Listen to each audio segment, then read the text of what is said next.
Have you ever felt stuck in a cycle of habits, mindsets, or beliefs that no longer serve you? The world tells us to chase goals, adopt the latest productivity hacks, and push harder for success. But what if the secret to true reinvention isn't about adding more to your life, but about stripping away what holds you back? Enter Buddhism, an ancient philosophy that offers timeless wisdom for self-transformation. Unlike quick-fix solutions that promise overnight change, Buddhism goes deeper. It doesn't offer surface-level advice or trendy affirmations. Instead, it presents a framework to reshape your entire way of being, starting from within. This is why Buddhism stands as the ultimate blueprint for reinvention. In Western culture, self-help often starts with the idea of becoming your best self. But Buddhism challenges this notion at its core. According to the principle of anatta, or no self, the concept of a permanent, unchanging self is an illusion. Think about it. Who you were 10 years ago isn't who you are today. Your thoughts, habits, and even your body have changed. Buddhism teaches that this constant flux is not a weakness, it's a strength. Why? Because if the self isn't fixed, it means you're not locked into your current identity. You're free to grow, adapt, and reinvent yourself. Instead of clinging to labels like "I'm not creative" or "I'm bad at relationships," Buddhism invites you to see yourself as a dynamic work in progress. This shift is profound. It breaks the chains of self-doubt and opens the door to transformation. It also gives you the courage to let go of who you think you're supposed to be and embrace who you can become. Here's a truth we all know but rarely embrace. Growth often comes from discomfort. Buddhism doesn't sugarcoat this. At its heart lies the concept of dukkha, or suffering. This isn't about wallowing in misery, but about recognizing the inevitability of challenges in life. Think about the times you've grown the most. Was it during moments of comfort, or was it when life pushed you out of your comfort zone? Whether it's a heartbreak, a career setback, or a personal failure, these experiences force us to confront our patterns and ask, what needs to change? Buddhism teaches us to lean into these moments with curiosity rather than resistance. It's not about avoiding pain, but about transforming it into wisdom. In this way, suffering becomes the fertile ground where the seeds of reinvention are planted. This mindset shifts your perspective from, "Why is this happening to me?" to, "What can I learn from this?" That single shift in thinking can change everything. One of the most liberating teachings in Buddhism is the idea of letting go. We often hold on to things, grudges, identities, possessions, expectations, thinking they define us. But this attachment creates suffering. Imagine trying to climb a mountain while carrying a heavy backpack. Each step feels harder because of the weight you refuse to release. Buddhism asks, what are you holding on to that you no longer need? Letting go isn't about giving up. It's about recognizing what truly matters. It's about releasing the illusion of control over things outside of yourself and focusing instead on your inner world. When you let go of the need to control outcomes, you create space for something new. You free yourself to grow in ways you never imagined. The practice of mindfulness, or being fully present in the moment, is another cornerstone of Buddhist wisdom. In our fast-paced world, our minds are constantly racing, thinking about the past, worrying about the future, or getting lost in distractions. Mindfulness brings us back to the present, where true change happens. Reinvention doesn't occur in some distant future. It happens now, in this moment, as you take deliberate action. When you practice mindfulness, you begin to notice your thoughts, emotions and habits without judgment. This awareness is the first step toward change. You can't fix what you don't see.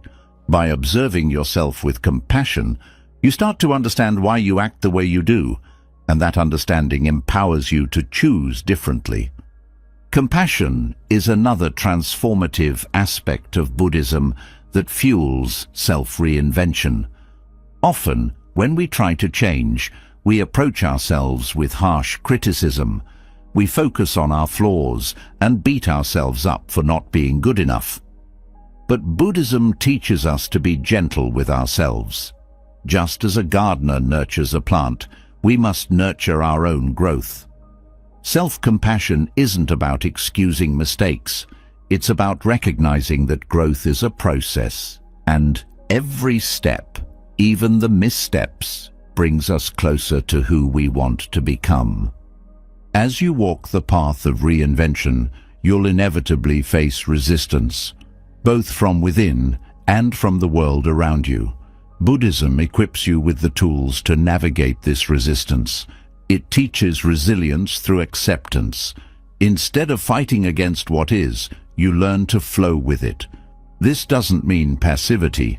It means approaching life's challenges with a calm, steady mind, finding solutions without being consumed by frustration or fear. Meditation, a core practice in Buddhism, offers a powerful tool for reinvention. In the stillness of meditation, you connect with your inner self. You quiet the noise of the world and tune into your own truth. This practice isn't about escaping reality. It's about seeing reality more clearly. Through meditation, you develop the clarity and focus needed to align your actions with your intentions. Reinvention is not a destination. It's a journey, and Buddhism teaches that this journey is not about perfection, but about progress. Each day, each moment, is an opportunity to start again. You don't need to wait for a new year or a major life event to reinvent yourself. The power to change is always within you, ready to be activated. Buddhism's principles of no-self, mindfulness, compassion, and acceptance form a roadmap for self-transformation that transcends time and culture. They remind us that reinvention isn't about adding more to our lives, but about removing the barriers that prevent us from becoming our true selves. It's about embracing change, even when it's uncomfortable, and trusting that the process will lead us to a place of greater clarity, peace, and purpose. So, as you embark on your own journey of reinvention, remember that the answers you seek aren't out there. They're within you. And with the guidance of Buddhist wisdom, you have everything you need to begin anew. Life is filled with challenges. No matter who you are or what you've achieved, there's no escaping it. Relationships fall apart, careers hit dead ends, health declines, and unexpected losses knock the wind out of you. It's easy to feel like life is working against you, trapping you in cycles of frustration and disappointment. But what if those struggles weren't the enemy? What if they were the doorway to a deeper understanding of life itself? This is where Buddhism offers its most profound insight: the Four Noble Truths. The Four Noble Truths are the cornerstone of Buddhist philosophy.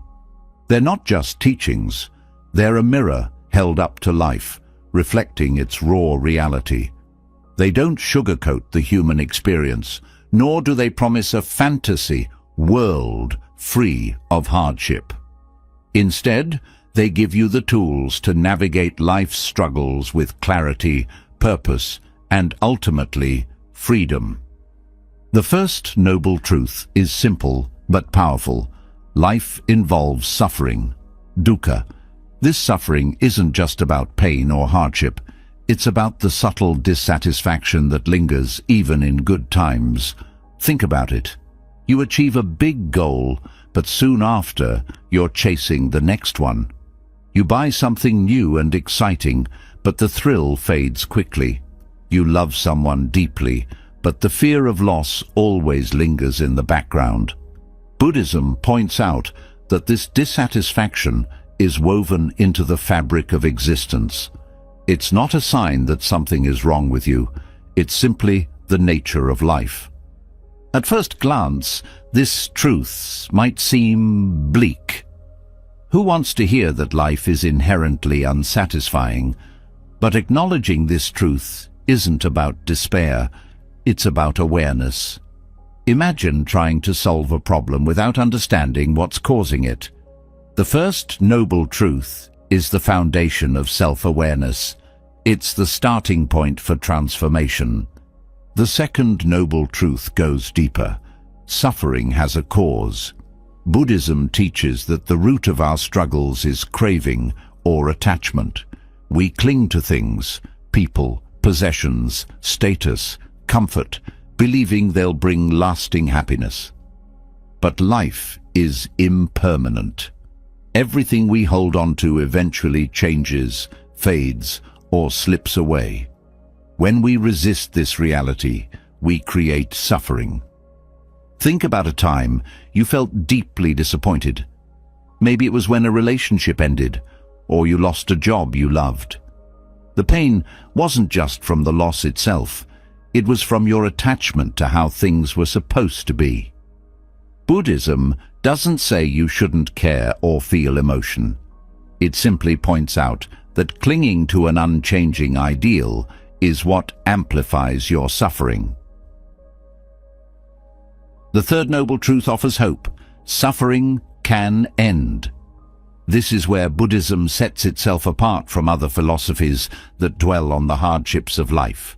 It doesn't leave you in despair. Instead, it promises liberation. By letting go of attachment and embracing the impermanence of life, you can find peace. This isn't about giving up on joy or love. It's about experiencing them fully without clinging. It's about appreciating what you have in the moment, knowing it won't last forever, and being okay with that. Imagine freeing yourself from the constant cycle of wanting and fearing. What would your life look like if you didn't base your happiness on things you can't control? The third noble truth isn't just an abstract idea. It's a radical invitation to let go of the unnecessary weight you've been carrying. The fourth noble truth gives you the how. There's a path to end suffering. This path is called the Noble Eightfold Path, and it's a practical guide to living with wisdom, ethical conduct, and mental discipline. We'll dive deeper into its specifics later, but for now, think of it as a roadmap for transformation. It's not about perfection, it's about progress. Every small step you take on this path moves you closer to inner freedom. The Four Noble Truths aren't just ancient teachings. They're a lens through which you can view your modern life. Let's break this down with a real-world example. Suppose you're dealing with stress at work. Deadlines are piling up, your boss is demanding, and you feel overwhelmed. The first noble truth helps you recognize the stress for what it is, an inevitable part of life. The second noble truth asks you to dig deeper. Are you clinging to unrealistic expectations of perfection? Are you trying to control things outside your influence? The third noble truth reminds you that this stress doesn't have to define you. You can find peace by changing how you relate to the situation. And the fourth noble truth provides actionable steps, perhaps through mindfulness, ethical communication, or setting healthier boundaries to navigate the challenge with clarity and resilience. This isn't just philosophy. It's practical wisdom. The Four Noble Truths teach you to stop running from life's struggles and start working with them. They show you that suffering isn't a dead end. It's a starting point for transformation. But let's be clear, this isn't an easy path. It requires honesty, self-reflection, and a willingness to let go of old patterns. It challenges you to face uncomfortable truths about yourself and the world around you. Yet, in that challenge lies your greatest opportunity for growth. Think of the Four Noble Truths as a cycle, not a checklist. You don't just learn them once and move on. Life will keep throwing challenges your way, and each time you'll have the chance to apply these truths in deeper and more meaningful ways. Over time, they become second nature, a part of how you approach every situation. As you embark on this journey of reinvention, let the Four Noble Truths be your compass. They won't shield you from life's difficulties, but they will transform how you experience them. They'll teach you to see suffering not as an enemy, but as a teacher, guiding you toward a life of greater clarity, peace, and purpose. And that, after all, is the ultimate blueprint for transformation. Creating a fulfilling life requires more than just good intentions. It needs a clear, actionable framework. In Buddhism, the Noble Eightfold Path serves as that roadmap. It's not a quick fix or a one-size-fits-all solution, but rather a guide to aligning your thoughts, actions, and habits with a deeper sense of purpose and peace. While its origins lie in Buddhist teachings, its principles are universal, offering anyone, regardless of faith or background, a powerful way to reinvent themselves. The Eightfold Path is divided into three categories: wisdom, ethical conduct, and mental discipline. Each of these categories builds on the others, creating a balanced and holistic approach to life transformation. Let's explore each step and how it can serve as a foundation for reinventing yourself. The first step is right view, understanding life as it truly is. This doesn't mean seeing the world through rose-colored glasses or being overly pessimistic. It means acknowledging the realities of life, including its impermanence and interconnectedness. Reinvention starts here, with clarity. If you're stuck in a job or relationship that doesn't fulfill you, the first step is recognizing it for what it is. This clarity isn't about self-criticism, it's about self-awareness. By understanding where you are and why, you can begin to envision where you want to go. Next comes right intention. This is about aligning your goals and aspirations with your values. Too often, we chase after things, money, recognition, approval, that don't bring us true fulfillment. Right intention asks you to dig deeper. Why do you want to change? What do you truly value? This isn't about superficial desires, but about tapping into your core motivations. Do you want a career that aligns with your passions? Do you want relationships rooted in mutual respect and love?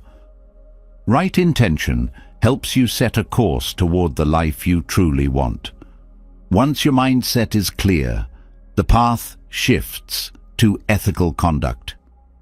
The third step is right speech. Words have immense power. They can heal or harm, connect or divide. Reinventing yourself requires paying attention to how you communicate, both with others and with yourself. Are you honest and kind in your interactions? Do you speak with integrity? Equally important, how do you talk to yourself? Are you constantly criticizing yourself, or do you offer words of encouragement and support? Right speech isn't just about what you say. It's about creating harmony in your inner and outer worlds. Right action comes next. This step is about aligning your behaviors with your values. It's not enough to think about change. You have to act on it. If you've realized that your lifestyle doesn't align with your goals, right action asks you to make choices that reflect your new direction. This could mean setting boundaries, letting go of toxic habits, or taking steps toward healthier living. It's about integrity, making sure your actions reflect the person you want to become. Following this is right livelihood. Your work is a significant part of your life, and it should contribute to your sense of purpose, not detract from it. Right livelihood challenges you to evaluate whether your career aligns with your values and brings meaning to your life. This doesn't necessarily mean quitting your job tomorrow to pursue a dream. It's about finding ways to infuse your work with purpose or seeking opportunities that align more closely with your passions. Reinvention often starts here, as your livelihood shapes much of your daily experience. The path then transitions to mental discipline, starting with right effort. This step emphasizes consistent, intentional effort toward positive change. Reinvention isn't a one-time decision, it's a daily commitment. Right effort encourages you to let go of unhelpful habits and cultivate constructive ones. It's about showing up for yourself every day, even when progress feels slow. Whether it's learning a new skill, meditating, or practicing gratitude, small, consistent actions add up to profound transformation. Next is right mindfulness. This step is about staying present and aware. Too often, we get caught up in regrets about the past or anxieties about the future. Right mindfulness invites you to focus on the here and now. When you're mindful, you approach life with clarity and intention, rather than being swept away by distractions or negative thought patterns. This doesn't mean ignoring the future. It means engaging with it from a place of calm and awareness, rather than fear or impulsivity. The final step is right concentration. This involves cultivating focus and inner stillness through practices like meditation. In a world full of noise and endless distractions, right concentration is your anchor. It helps you stay grounded, even when life feels chaotic. Through consistent practice, you develop the mental clarity and resilience needed to navigate challenges and stay aligned with your goals. This step isn't about perfection. It's about progress, creating a sense of inner peace that supports your transformation. Together, these 8 steps form a cohesive framework for reinvention. They don't demand that you change everything overnight or become someone entirely different. Instead, they invite you to align your life with your values, one step at a time. Each step builds on the others, creating a cycle of growth that becomes a part of your everyday life. Imagine applying these principles to your own life. Perhaps you start with right view, taking an honest look at what's working and what isn't. From there, you set intentions that align with your values. Maybe it's to prioritize your health or spend more time with loved ones. As you move forward, you begin to act on these intentions, aligning your words, actions, and career with your goals. Along the way, you cultivate mindfulness and focus, staying present and resilient in the face of setbacks. The Noble Eightfold Path isn't just a Buddhist teaching. It's a timeless guide to living with purpose and authenticity. It reminds us that transformation isn't about chasing perfection or external success. It's about aligning your life with your deepest values and finding fulfillment in the journey. When you embrace this path, reinvention becomes not just possible, but inevitable. In the quest for reinvention, one of the greatest barriers we face is our attachment to who we think we are. We define ourselves by our past, our roles, and the labels society places on us. We cling to these identities because they feel safe, familiar, and concrete. But in truth, this clinging can hold us back, trapping us in a version of ourselves that no longer serves who we want to become. Buddhism offers a profound antidote to this. Anatta, the concept of no self. At first glance, the idea of no self might seem unsettling. If there's no fixed self, then who are we? But this teaching is not about erasing your existence. It's about freeing yourself from rigid definitions and embracing the fluid, ever-changing nature of who you are. Anatta is a key to unlocking growth and transformation, showing us that the self is not a static entity, but a dynamic process. To understand this, let's start with what Buddhism means by no self. Anatta teaches that what we call the self, a singular, unchanging me, is actually an illusion. Our identities are made up of countless elements: our thoughts, emotions, memories, habits, and experiences. These elements are constantly shifting, evolving with every moment. There's no permanent core that defines us. Instead, we are a collection of impermanent processes. For many, this realization can feel liberating. If there's no fixed self, then you're not bound by your past. You don't have to be defined by old mistakes, failures, or even your successes. You're not trapped in the roles that others expect you to play. You are free to grow, change, and redefine yourself as many times as you need to. Imagine someone who has always identified as the shy one. This identity might have served them in childhood, but as an adult, it could become a limitation.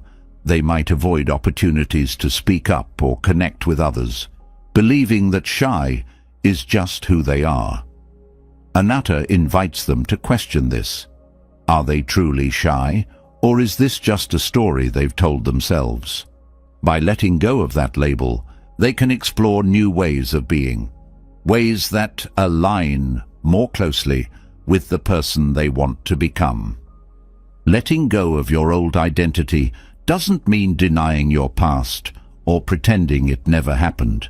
It means recognizing that your past is just one chapter in a much larger story. You can honor it without being confined by it. This perspective opens up infinite possibilities for growth. If you're not defined by who you were yesterday, then who could you become today? This process of letting go often starts with awareness. Take a moment to examine the labels and roles you've assigned to yourself. Are you the responsible one, the successful one, the failure, or the black sheep?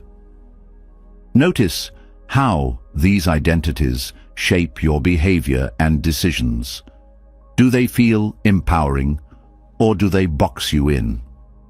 Awareness is the first step in loosening their grip. Once you've identified these labels, the next step is to challenge them. Ask yourself, are these identities truly me, or are they just temporary aspects of my experience? If you're willing to let go of these labels, what might change? What new possibilities might emerge? This questioning is at the heart of anatta. It's about seeing through the illusion of a fixed self and embracing your potential for transformation. Practices like meditation can be invaluable in this process. When you sit quietly and observe your thoughts, you start to notice how transient they are. One moment, you might feel confident. The next, you feel uncertain. One moment, you're replaying a memory. The next, you're planning the future. None of these thoughts define you. They're like clouds passing through the sky. The more you observe, the more you realize that the self is not a solid entity, but an ever-changing flow. This insight can also help you let go of the need for external validation. If there's no fixed self, then your worth doesn't depend on how others perceive you. You're not good or bad based on someone else's judgment. You simply are. This frees you to live authentically, guided by your own values rather than the expectations of others. The concept of anatta also challenges us to rethink how we approach personal growth. Often we try to improve ourselves by adding things, new skills, new habits, new achievements. But anatta suggests that transformation is just as much about subtraction as it is about addition. It's about letting go of what no longer serves you. Outdated beliefs, toxic relationships, and unhelpful patterns. By releasing these, you create space for something new to emerge. In practical terms, this might look like examining your habits and asking which ones are aligned with your goals. If you've always identified as someone who procrastinates, can you let go of that story and take one small step toward action? If you've held on to resentment or guilt, can you release it and make room for forgiveness and compassion? Each act of letting go brings you closer to your true self, not a fixed identity, but the most authentic and dynamic version of who you are. The beauty of anatta is that it's not just a philosophy, it's an invitation to freedom. When you stop clinging to a fixed self, you open yourself to the infinite possibilities of who you can become. You're no longer limited by your past or trapped by your fears. You're free to reinvent yourself, moment by moment, in alignment with your highest aspirations. This isn't to say that letting go is easy. It takes courage to question long-held beliefs and step into the unknown. But as you embrace the fluidity of your identity, you'll find a sense of liberation and empowerment that no fixed label could ever provide. In the journey of reinvention, anatta is a reminder that you are not a static being. You are a work in progress, constantly evolving. By letting go of your old identity, you make room for growth, transformation, and the limitless potential that lies within you. It's not about becoming someone else. It's about discovering the freedom to be fully, authentically yourself. Attachment is one of the most powerful forces shaping our lives, often subtly dictating our actions, emotions, and decisions. It's natural to form attachments to people, possessions, habits, and even ideas. Yet, as Buddhism teaches, these attachments can become a source of suffering. They bind us, creating expectations, dependency, and fear of loss. To truly reinvent ourselves and achieve a life of freedom and fulfillment, we must confront and release these attachments. The Buddha likened attachment to a flame, bright and captivating, but potentially destructive if not controlled. Attachments fuel our desires, leading to clinging and grasping. When we don't get what we want or lose what we hold dear, the result is often disappointment, frustration, or heartbreak. To find peace and clarity, we must learn to release these attachments and embrace a more liberating relationship with the world. Releasing attachment doesn't mean rejecting everything or becoming indifferent. Instead, it's about cultivating a mindset of non-attachment, a state of appreciating and engaging with life without being controlled by it. It's about loving without clinging, striving without obsessing, and living without fearing loss. Let's start with harmful relationships, one of the most challenging areas of attachment. Relationships are essential to human life. They bring joy, connection, and meaning. But not all relationships are healthy. Sometimes we hold on to people who no longer align with our values, who drain our energy, or who cause us harm. We cling to these connections out of fear of loneliness, fear of conflict, or fear of change. Non-attachment in relationships doesn't mean avoiding love or connection. It means loving freely, without ownership. It's about respecting others' autonomy while honoring your own.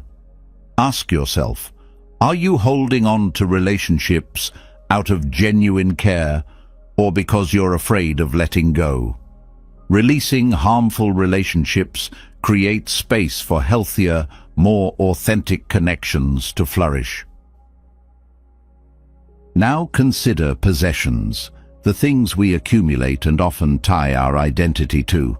It's easy to equate material wealth with success or happiness, but Buddhism reminds us that possessions are impermanent. Clinging to them only sets us up for disappointment when they fade, break, or lose their value. Moreover, the pursuit of possessions can become a distraction from what truly matters.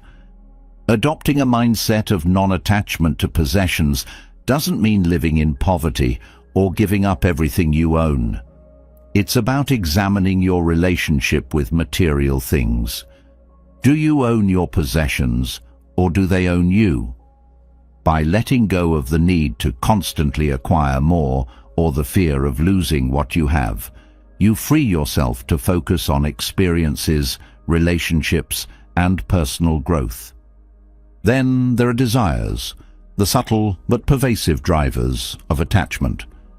We often think, if I just get this one thing, I'll be happy. But as soon as we achieve it, the cycle begins again with a new desire. This endless chase for satisfaction keeps us in a state of craving, never content with the present moment. The Buddha taught that desire itself isn't inherently bad. It's the clinging to desire that causes suffering. The key is to recognize your desires and approach them mindfully. Are they aligned with your values and goals, or are they fleeting impulses? Can you pursue them without becoming obsessed or dependent on the outcome? Learning to let go of unhelpful desires creates space for deeper contentment and fulfillment. Practically speaking, how do we begin to release attachment? One powerful practice is mindfulness. By observing your thoughts and emotions without judgment, you can identify the attachments that no longer serve you. Mindfulness helps you recognize when you're clinging, giving you the opportunity to pause and choose a different response. For example, when faced with a disappointment, a broken relationship, a missed opportunity, or a lost possession, pause and reflect. Ask yourself, am I suffering because of the loss itself, or because of my attachment to it? Often it's not the event that causes pain, but the meaning we've attached to it. By shifting your perspective, you can begin to let go and move forward. Another effective practice is gratitude. When you focus on appreciating what you have rather than fearing its loss, your attachment naturally diminishes. Gratitude shifts your mindset from scarcity to abundance, helping you find joy in the present moment without clinging to it. Buddhist meditation techniques such as loving kindness meditation can also help in releasing attachment. This practice involves sending goodwill and compassion to yourself, loved ones, and even those you find difficult. By cultivating a sense of universal love, you can approach relationships and situations with openness and detachment, free from the need to control or possess. Releasing attachment is a process, not an instant transformation. It requires patience, self-awareness, and consistent practice. There will be moments of resistance, times when you feel the pull to cling to the familiar or the comfortable. In those moments, remind yourself of the freedom and peace that come with letting go. The beauty of non-attachment is that it doesn't take away from life's richness. It enhances it. When you let go of clinging, you become fully present. You can love without fear, enjoy without anxiety, and strive without desperation. You open yourself to life's flow, accepting its impermanence while embracing its beauty. Imagine standing on the shore, holding tightly to a handful of sand.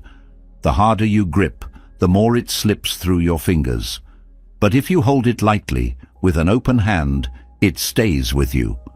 This is the essence of non-attachment, not rejecting life, but holding it gently, with an open heart and mind. As you release harmful relationships, possessions, and desires, you create space for something far greater: peace, clarity, and the freedom to reinvent yourself.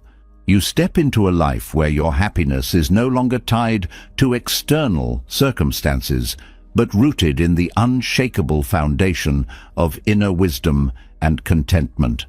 This is the power of letting go, a lesson Buddhism offers as a timeless gift for transformation. Mindfulness is a concept that has captivated the modern world, but its roots in Buddhism run deep. At its core, mindfulness is the practice of living fully in the present moment, aware, engaged, and grounded in the here and now. It's a deceptively simple idea with profound implications, offering a gateway to transformation and a richer, more meaningful life. In today's fast-paced world, it's easy to lose sight of the present moment. We're often preoccupied with the past, reliving mistakes, holding on to regrets, or replaying conversations. Simultaneously, we fixate on the future, consumed by anxiety, to-do lists, and endless what-ifs.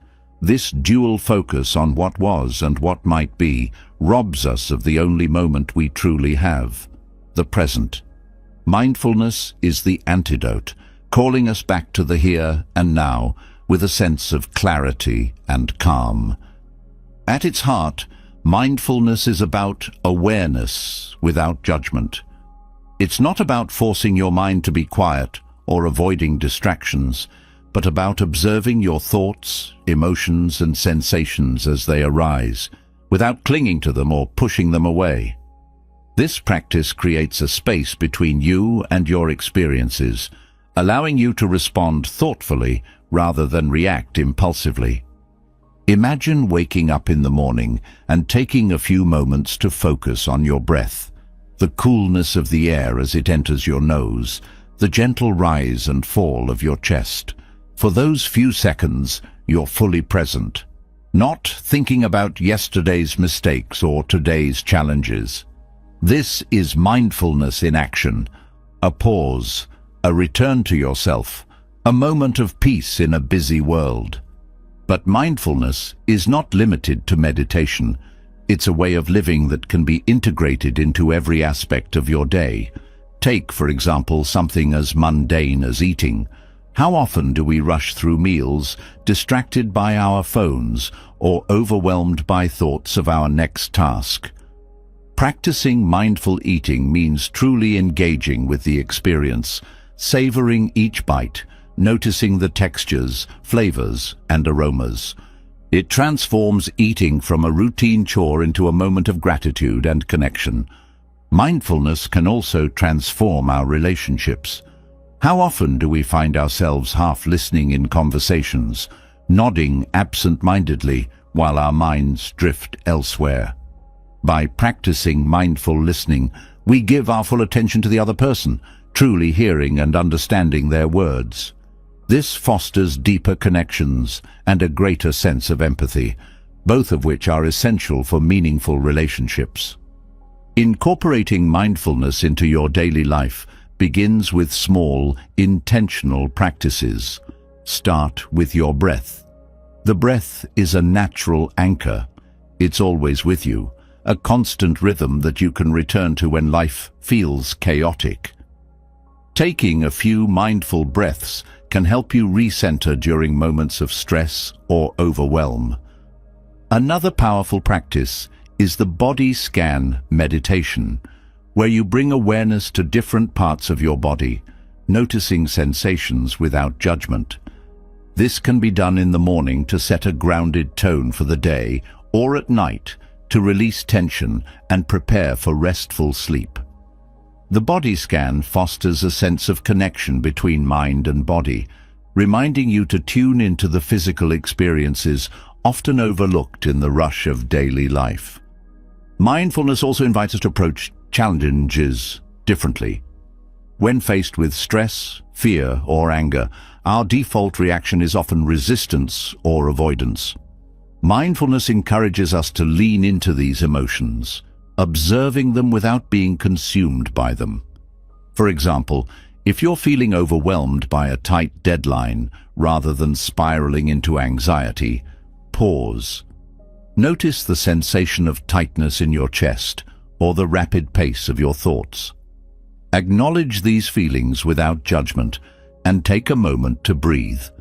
This practice doesn't eliminate the stressor, but it changes your relationship with it, allowing you to respond with greater calm and clarity. One of the most profound teachings of mindfulness is that it reveals the impermanence of all things. Every thought, feeling, and experience arises, lingers, and passes away. This impermanence can be liberating. It reminds us that no matter how intense a moment feels, it is temporary. This awareness cultivates resilience, helping us navigate life's ups and downs with greater ease. Mindfulness also sharpens our ability to notice the small joys in life. A warm cup of coffee in the morning, the sound of rain tapping against the window, the laughter of a loved one. These moments often go unnoticed in the rush of our days.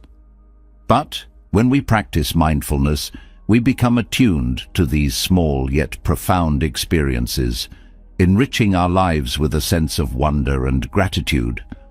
For those seeking to deepen their mindfulness practice, Buddhist meditation offers a structured path.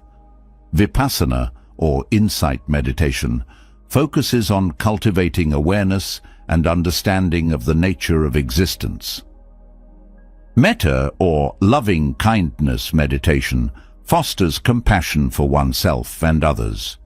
Both practices are tools to bring mindfulness into sharper focus, enhancing your ability to live fully in the present moment. Mindfulness doesn't promise to eliminate life's challenges, but it equips us to face them with grace and wisdom. It's a practice of turning inward, finding stillness amidst the chaos, and connecting with the essence of who we are. It's about reclaiming the present moment, not as a fleeting point in time, but as a profound opportunity for transformation. As you embrace mindfulness, remember that it's a journey, not a destination. There will be days when your mind wanders endlessly, and that's okay. The beauty of mindfulness lies in its simplicity. Every moment offers a new chance to return to the present. Each breath, each step, and each thought is an opportunity to begin again. Living fully in the present moment doesn't mean ignoring the past or neglecting the future. It means grounding yourself in the now, using the clarity of this moment to make choices that honor your true self. Through mindfulness, you discover that the present isn't just a stepping stone to the next moment. It's the foundation of a fulfilling, authentic life. Vipassana, often referred to as insight meditation, is one of the most profound tools in Buddhism for cultivating awareness and understanding. The term translates to seeing things as they are, and this practice is rooted in the idea of observing reality without distortion. It's not about escaping from the chaos of life, but rather learning to navigate it by understanding its true nature. At its essence, Vipassana helps you uncover the patterns and habits that govern your thoughts and actions. It's a method of deep self-exploration that peels back the layers of illusion we often construct around ourselves and the world. These illusions, fueled by desires, fears, and attachments, cloud our judgment and prevent us from experiencing life as it truly is. Through the disciplined practice of Vipassana, you can break free from these limitations and discover clarity, freedom, and peace. The journey begins with mindfulness, the foundation of Vipassana. To see things as they are, you must first train your mind to focus and observe without judgment. This starts with simple acts of noticing how your breath moves in and out, how your body feels as it sits or moves, and how your thoughts and emotions arise and fade. This observation is not passive, but active and intentional. The goal is not to control or change these experiences, but to witness them with curiosity and acceptance. As you practice vipassana, you begin to see patterns in your mind. Perhaps you notice recurring thoughts of self-doubt, or recognize how certain triggers evoke strong emotional reactions. These insights are not meant to be analyzed in the moment, but simply observed. Over time, this awareness allows you to step out of habitual reactions and respond to life with greater wisdom and equanimity. The power of vipassana lies in its simplicity and its universality. It does not require you to adopt specific beliefs or rituals. Instead, it invites you to investigate your own experience.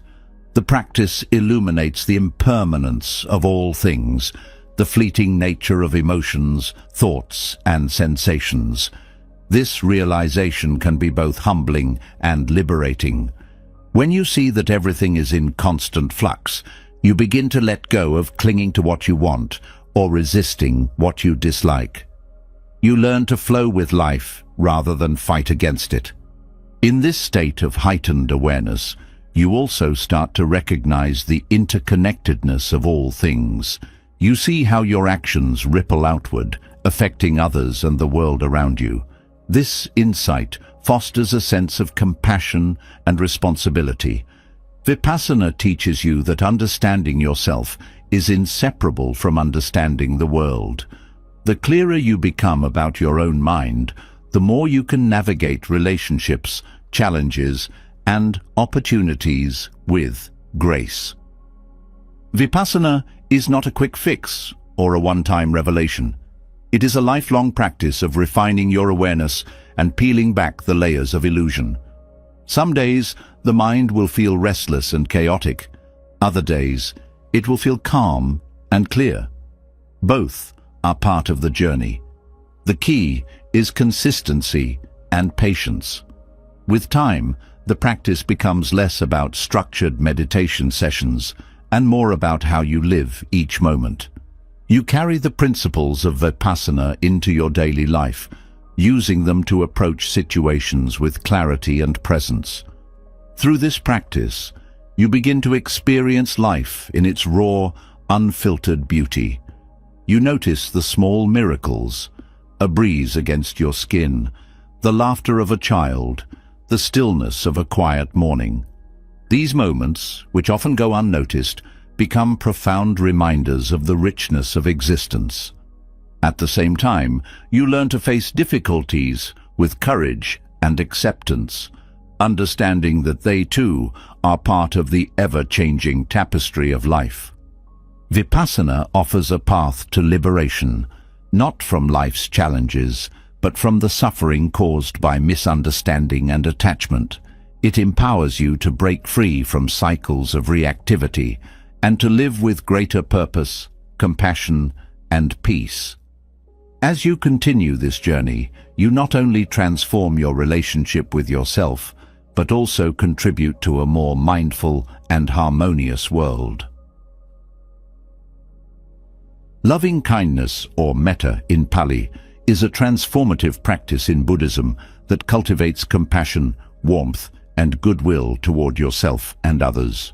At its heart, it's about nurturing an attitude of unconditional kindness, extending it not only to those you love, but also to strangers, and even those with whom you have conflicts.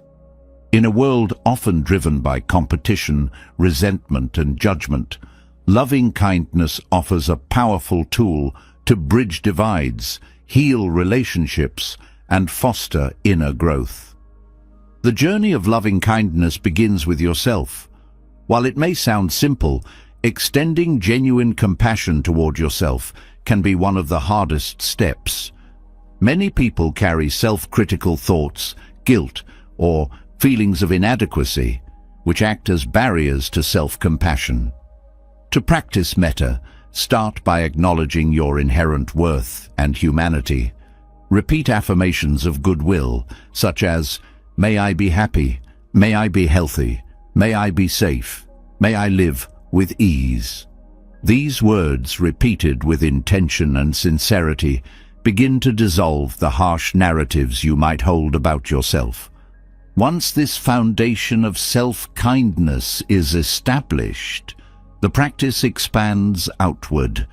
You begin to direct the same thoughts of goodwill toward others.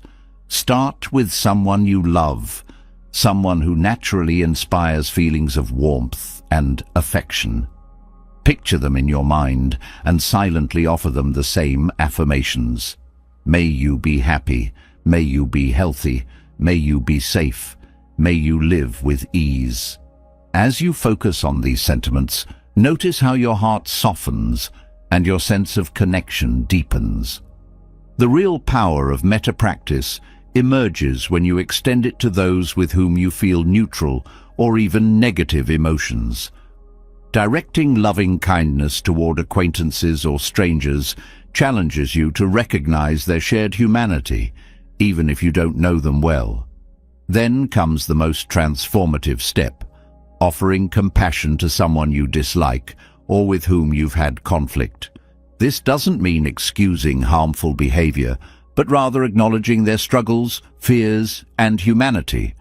It's about letting go of resentment and freeing yourself from the burden of anger. Through this process, you come to understand that loving kindness is not conditional. It's not about whether someone deserves compassion. Rather, it's about cultivating a state of being that reflects your values and fosters inner peace. The act of extending kindness is as much about your own growth as it is about helping others. The effects of metta are profound, both internally and externally. Internally, it rewires your thought patterns, reducing anger, jealousy, and judgment. You become more patient and forgiving, both with yourself and others. Externally, your relationships begin to shift. Kindness creates an atmosphere of safety and trust, allowing deeper connections to form. When people feel valued and seen, they often respond in kind, creating a ripple effect that spreads beyond individual interactions. Loving kindness also provides a framework for navigating difficult situations. Imagine a conflict at work or tension in a relationship. Instead of reacting defensively or with hostility, you can pause, reflect, and bring the principles of metta to the forefront. Asking yourself, how can I approach this with compassion, can shift your perspective and lead to more constructive outcomes. Moreover, practicing loving kindness is not limited to formal meditation. It's a mindset you can carry into your daily life.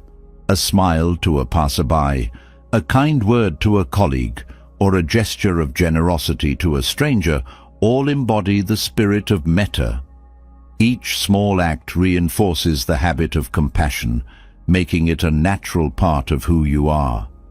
As you deepen your practice, you'll notice that loving kindness extends beyond individuals to encompass all living beings. You begin to feel a sense of interconnectedness with the world, recognizing that all creatures share the desire to avoid suffering and seek happiness.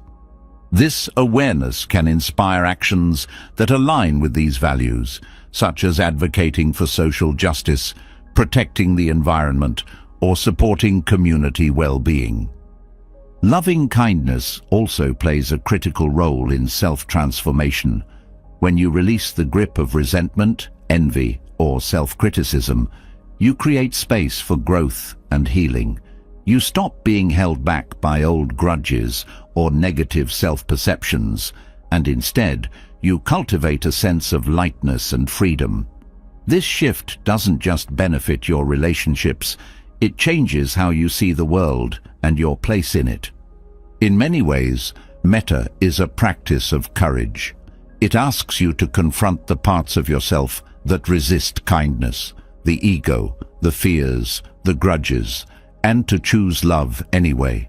It invites you to step into a version of yourself that is open, generous, and resilient.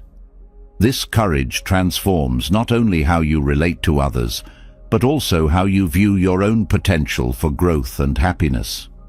As you continue on the path of loving kindness, you'll find that it's not just an abstract ideal, but a deeply practical tool for navigating life. It strengthens your emotional resilience, enriches your relationships, and fosters a sense of purpose and connection. The beauty of metta is that it doesn't require extraordinary circumstances or grand gestures.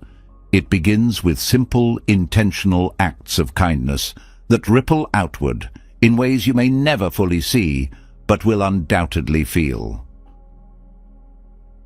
Fear is one of the most powerful emotions we experience. It can paralyze us, limit our growth, and cloud our ability to see life clearly. Buddhism offers a profound antidote to fear: equanimity. Equanimity, or upekkha in Pali, is the practice of maintaining a calm, balanced mind in the face of life's uncertainties. It doesn't mean indifference or suppression of emotions, but rather a deep, unshakable inner peace that arises from wisdom and acceptance. At its core, equanimity is about perspective. Fear often arises because we attach ourselves to specific outcomes or resist the inevitable changes of life. We fear loss, failure, rejection, or pain because we believe we won't be able to handle them. Buddhism teaches that suffering is rooted in our clinging and aversion, the desire to hold on to what we want and avoid what we don't. Equanimity helps us transcend this by fostering acceptance of life's impermanence and unpredictability. To cultivate equanimity, the first step is understanding the nature of fear itself. Fear is not inherently negative. It's a natural response to perceived threats. However, much of our fear is not grounded in present danger, but in imagined scenarios and what-ifs. When we allow fear to dominate our thoughts, we create unnecessary suffering. Buddhism invites us to investigate our fears with curiosity instead of avoidance. By bringing awareness to fear, we begin to see it for what it truly is: a mental construct, often exaggerated by our minds. Meditation is a powerful tool in this process. Through mindfulness meditation, we can observe fear without judgment, letting it rise and fall like waves in the ocean. Instead of being swept away by the current, we learn to sit with the sensation, noticing its impermanence. In doing so, fear loses its grip on us. We realize that emotions, like all things, are temporary and cannot harm us unless we let them. The Buddhist teaching of the four immeasurables, loving kindness, compassion, sympathetic joy, and equanimity, offers a framework for overcoming fear. Equanimity, the fourth immeasurable, is often described as the foundation that supports the other three. It allows us to approach life with steadiness and impartiality, unshaken by praise or blame, gain or loss, pleasure or pain.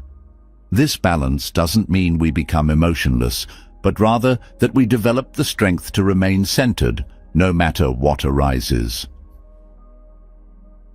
One way to practice equanimity is through reflection on the law of impermanence, or anicca. Everything in life, our possessions, relationships, successes, and even our bodies, is subject to change. Fear often stems from a refusal to accept this reality. We fear losing what we have or failing to achieve what we desire.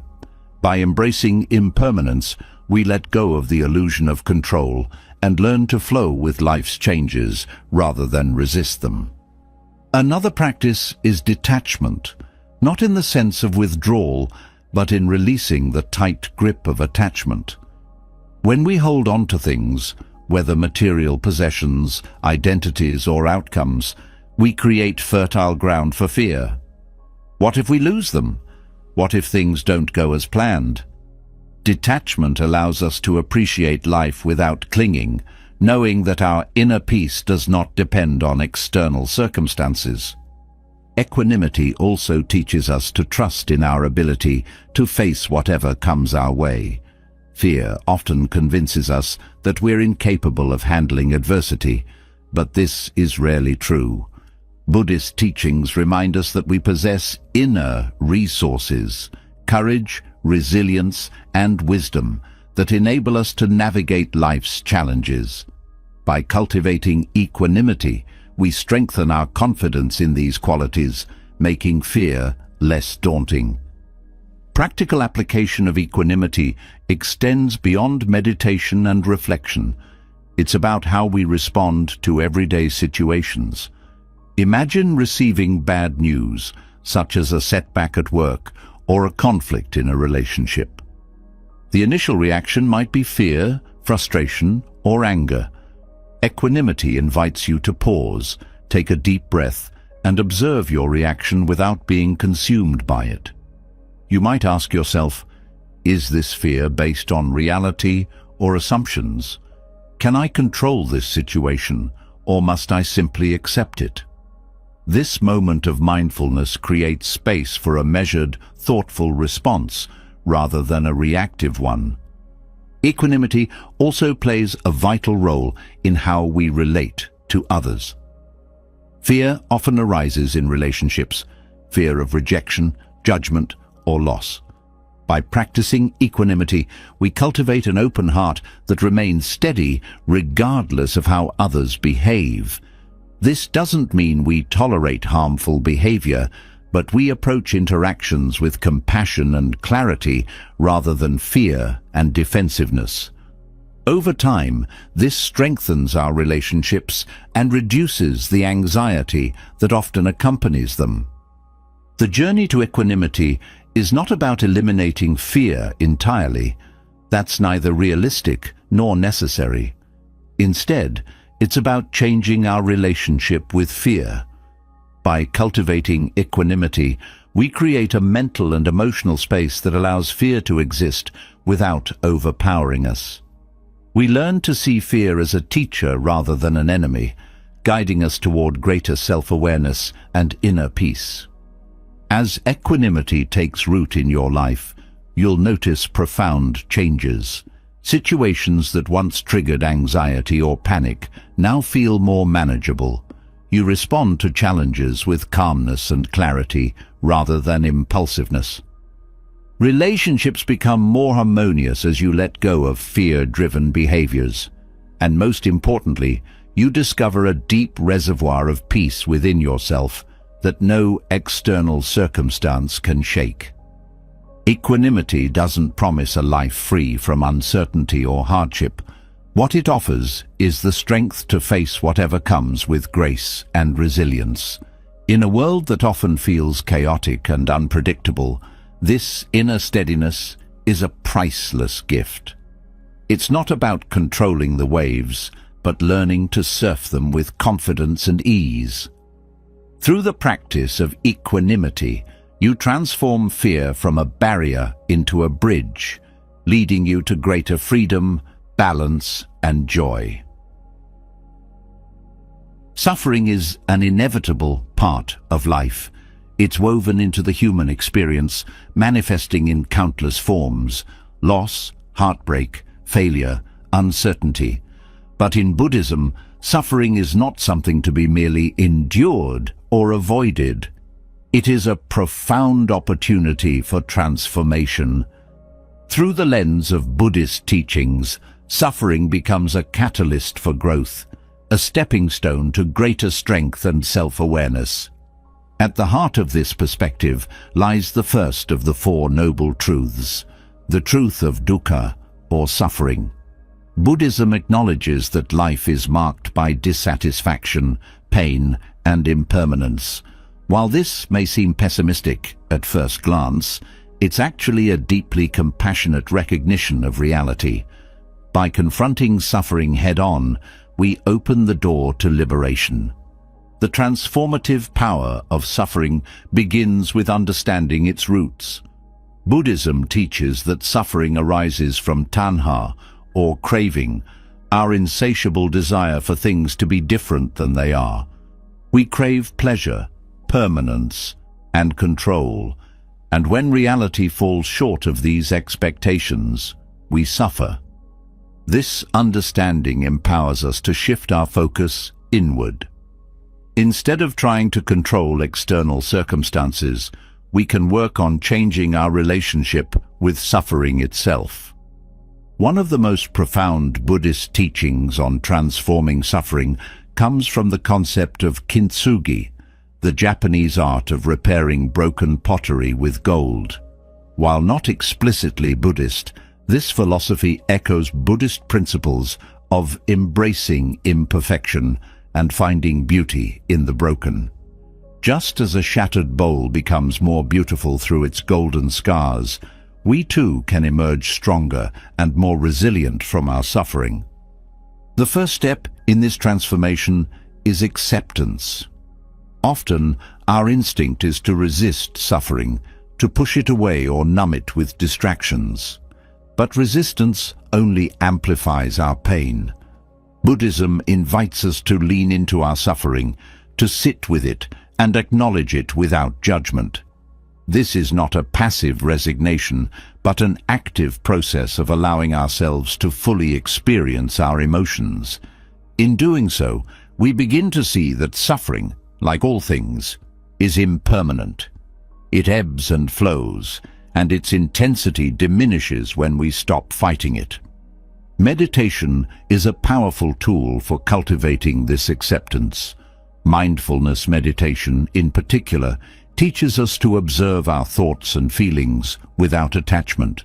When we bring a mindful awareness to our suffering, we create space between ourselves and our pain.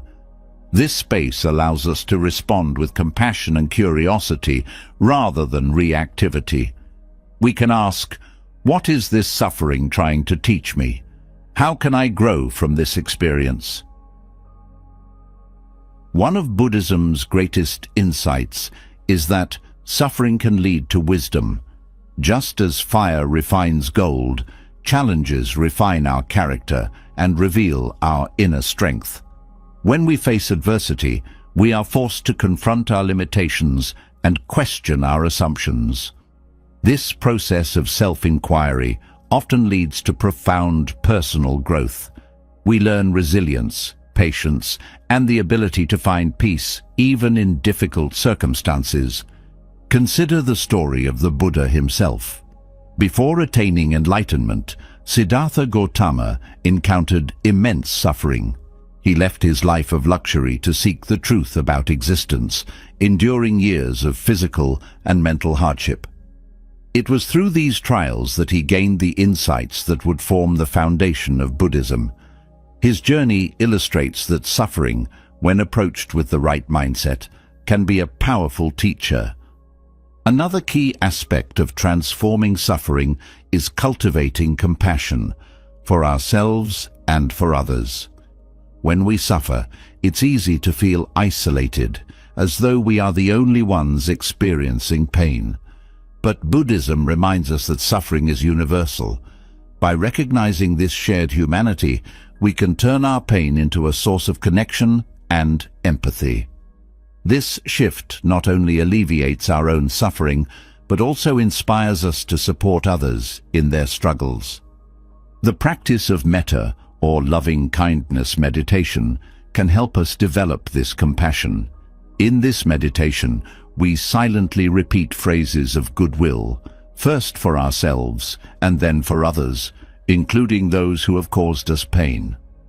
This practice softens our hearts and transforms anger or resentment into understanding. It reminds us that suffering is not a punishment, but a part of life, and that we have the capacity to face it with grace. Another Buddhist principle that aids in transforming suffering is the idea of anatta, or no-self. When we experience suffering, we often take it personally, as though it defines who we are. Buddhism teaches that this is a misconception. Our identity is not fixed, it is constantly evolving. By letting go of attachment to a rigid sense of self, we free ourselves to see suffering as just one moment in the ever-changing flow of life. It does not define us, nor does it limit our potential for growth. Practically, this means embracing challenges as opportunities to practice equanimity and self-awareness. When faced with adversity, instead of asking, "Why is this happening to me?" we can ask, "What can I learn from this?" This shift in perspective transforms us from passive victims to active participants in our own growth. We take ownership of our suffering and use it as fuel for transformation.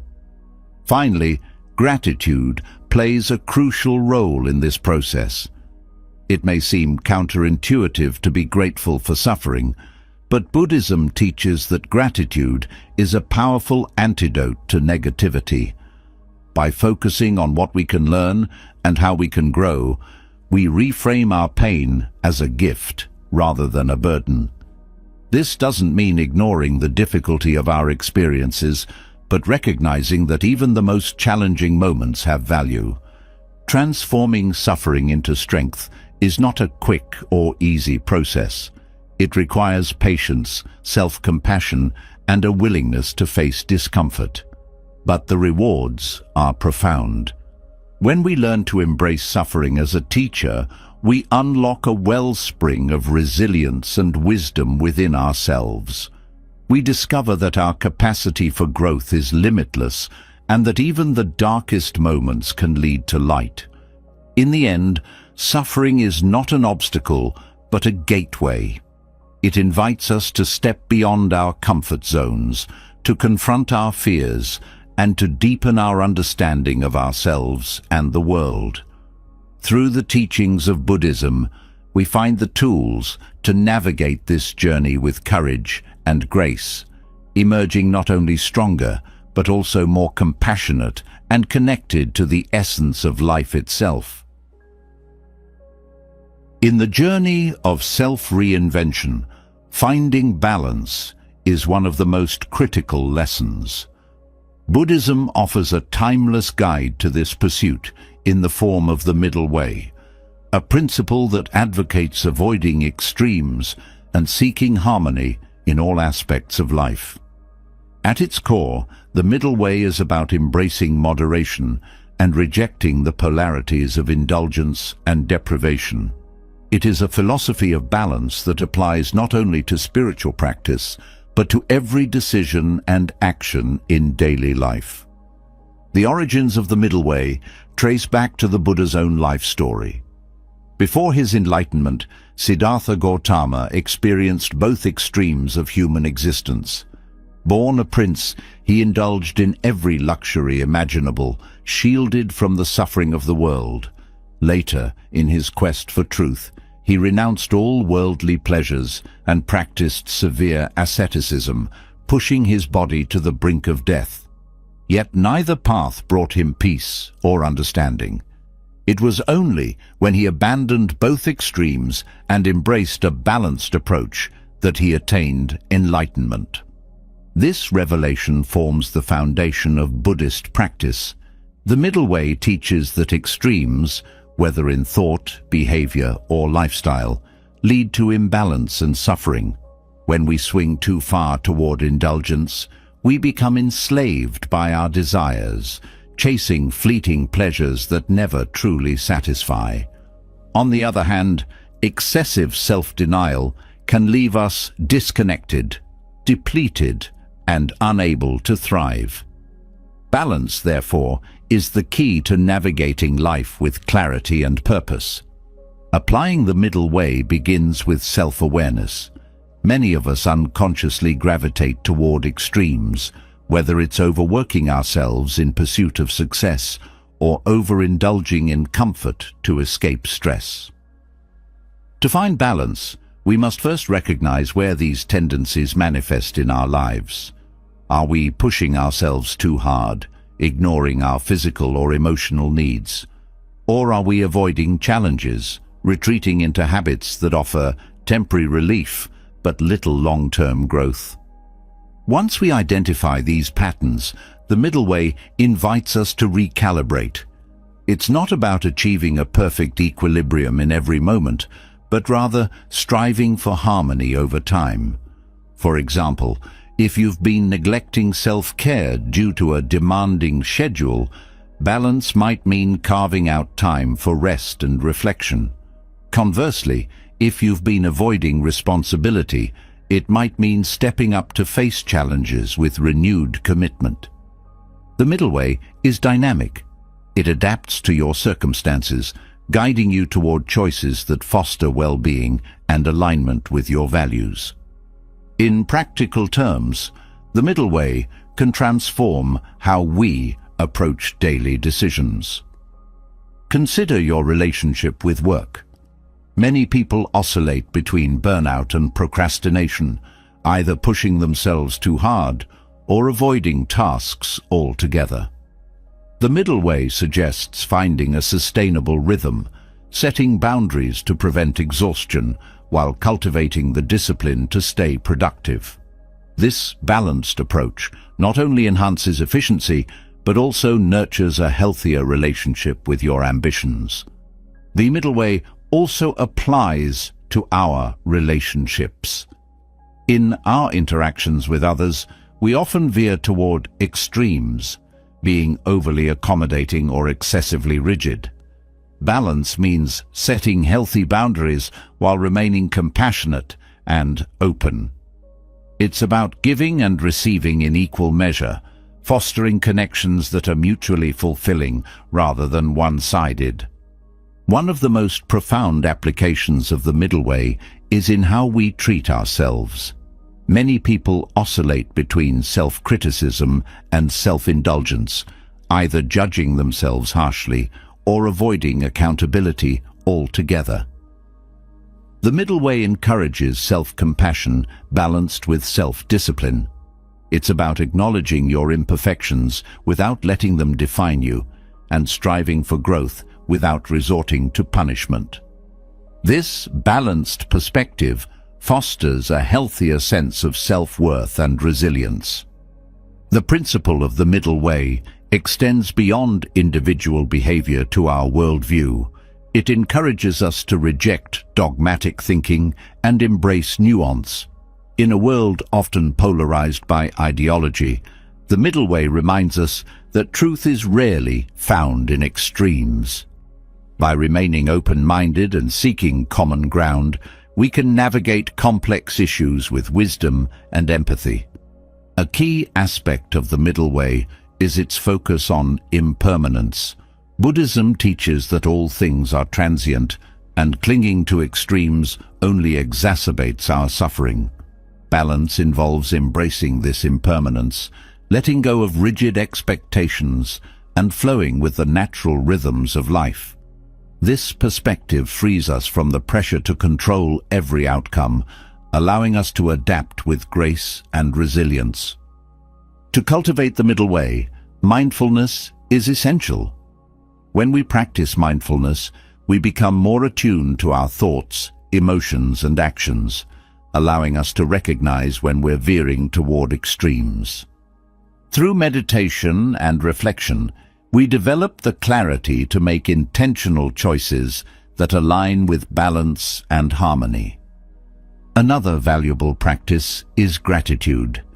By appreciating what we have rather than fixating on what we lack, we shift our focus from extremes to the present moment. Gratitude grounds us in reality, helping us see that balance is not about achieving more, but about finding contentment with what is. It's important to remember that the middle way is not a static destination, but an ongoing process. Life will inevitably pull us toward extremes, and maintaining balance requires continuous effort. However, with each step we take toward the middle way, we strengthen our ability to navigate life's challenges with equanimity and wisdom. The middle way is more than a philosophical concept. It's a practical guide for living a fulfilling life.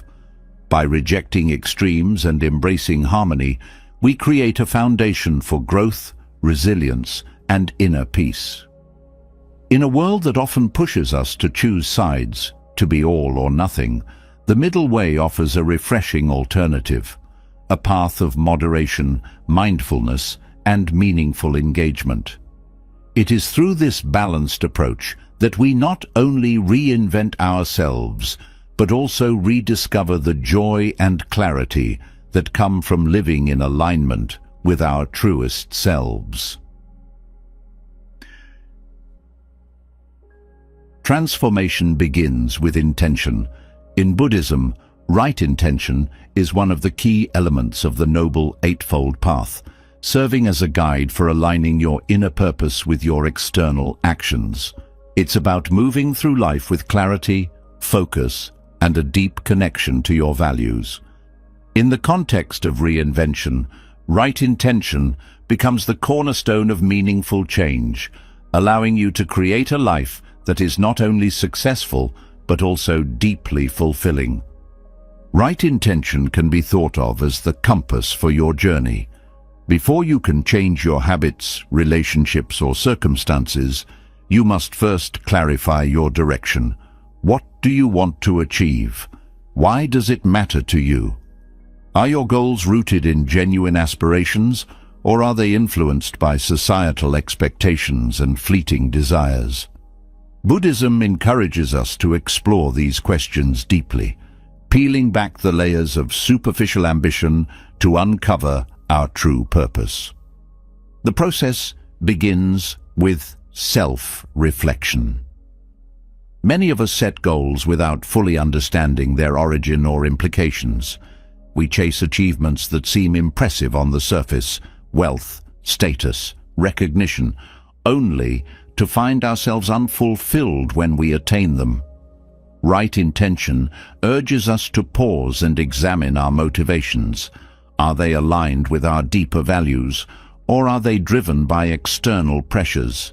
This kind of introspection helps us differentiate between goals that bring lasting joy and those that leave us feeling empty. In practical terms, setting clear goals means being intentional about your priorities. Consider the areas of your life that matter most: relationships, health, personal growth, career, and community. Reflect on what success looks like in each area, not based on external standards, but on what resonates with your authentic self. For example, in your career, success might not mean climbing the corporate ladder, but finding work that aligns with your passions and allows you to contribute meaningfully. Once you have clarity on your priorities, right intention asks you to align your actions with your goals. This alignment is crucial because it bridges the gap between intention and reality. It's easy to dream about change, but without actionable steps, those dreams remain distant. Right intention transforms vague aspirations into a concrete path forward, ensuring that your daily choices reflect your long-term vision. This alignment requires mindfulness. In our fast-paced world, it's easy to lose sight of our goals amidst the noise of distractions and demands. Right intention calls for consistent awareness, reminding us to check in with ourselves regularly. Are our actions moving us closer to our goals, or are we getting sidetracked? This kind of ongoing self-assessment keeps us grounded and focused, preventing us from drifting into habits or decisions that undermine our progress. Another critical aspect of right intention is the ethical foundation it provides. In Buddhism, right intention is closely tied to moral principles, emphasizing kindness, compassion, and non-harm. This means that our goals should not only serve our personal growth, but also contribute positively to the lives of others. When our intentions are rooted in empathy and generosity, they carry a deeper sense of purpose and fulfillment. For example, consider someone pursuing financial success. Without right intention, this goal could lead to unethical practices or a singular focus on personal gain at the expense of others. However, when guided by right intention, the same goal might be pursued in a way that fosters community, creates opportunities for others, or supports charitable causes. The difference lies in the underlying motivation, a shift from self-centered ambition to purposeful action. To cultivate right intention, it's helpful to adopt practices that nurture clarity and focus. Meditation is a powerful tool for this purpose. Through meditation, you can quiet the mind, connect with your inner self, and gain insight into what truly matters to you. Journaling is another effective practice, allowing you to articulate your goals and reflect on your progress over time. Both practices create space for self-awareness, helping you align your intentions with your values. It's also important to acknowledge that right intention is an evolving process. As you grow and change, so too will your goals and priorities. This fluidity is not a sign of inconsistency, but a reflection of your ongoing journey of self-discovery. Embracing this adaptability allows you to stay aligned with your authentic self, even as your circumstances shift.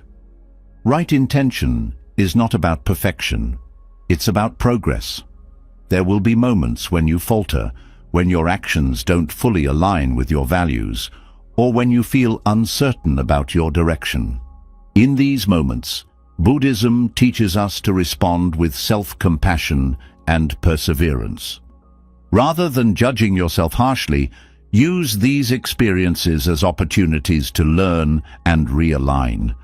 Each step, no matter how small, contributes to your growth. Ultimately, right intention is about living with purpose. It's about waking up each day with a sense of clarity and commitment, knowing that your actions are moving you closer to a life that reflects your truest self. It's about setting goals that matter, not because they impress others, but because they resonate deeply with your own heart.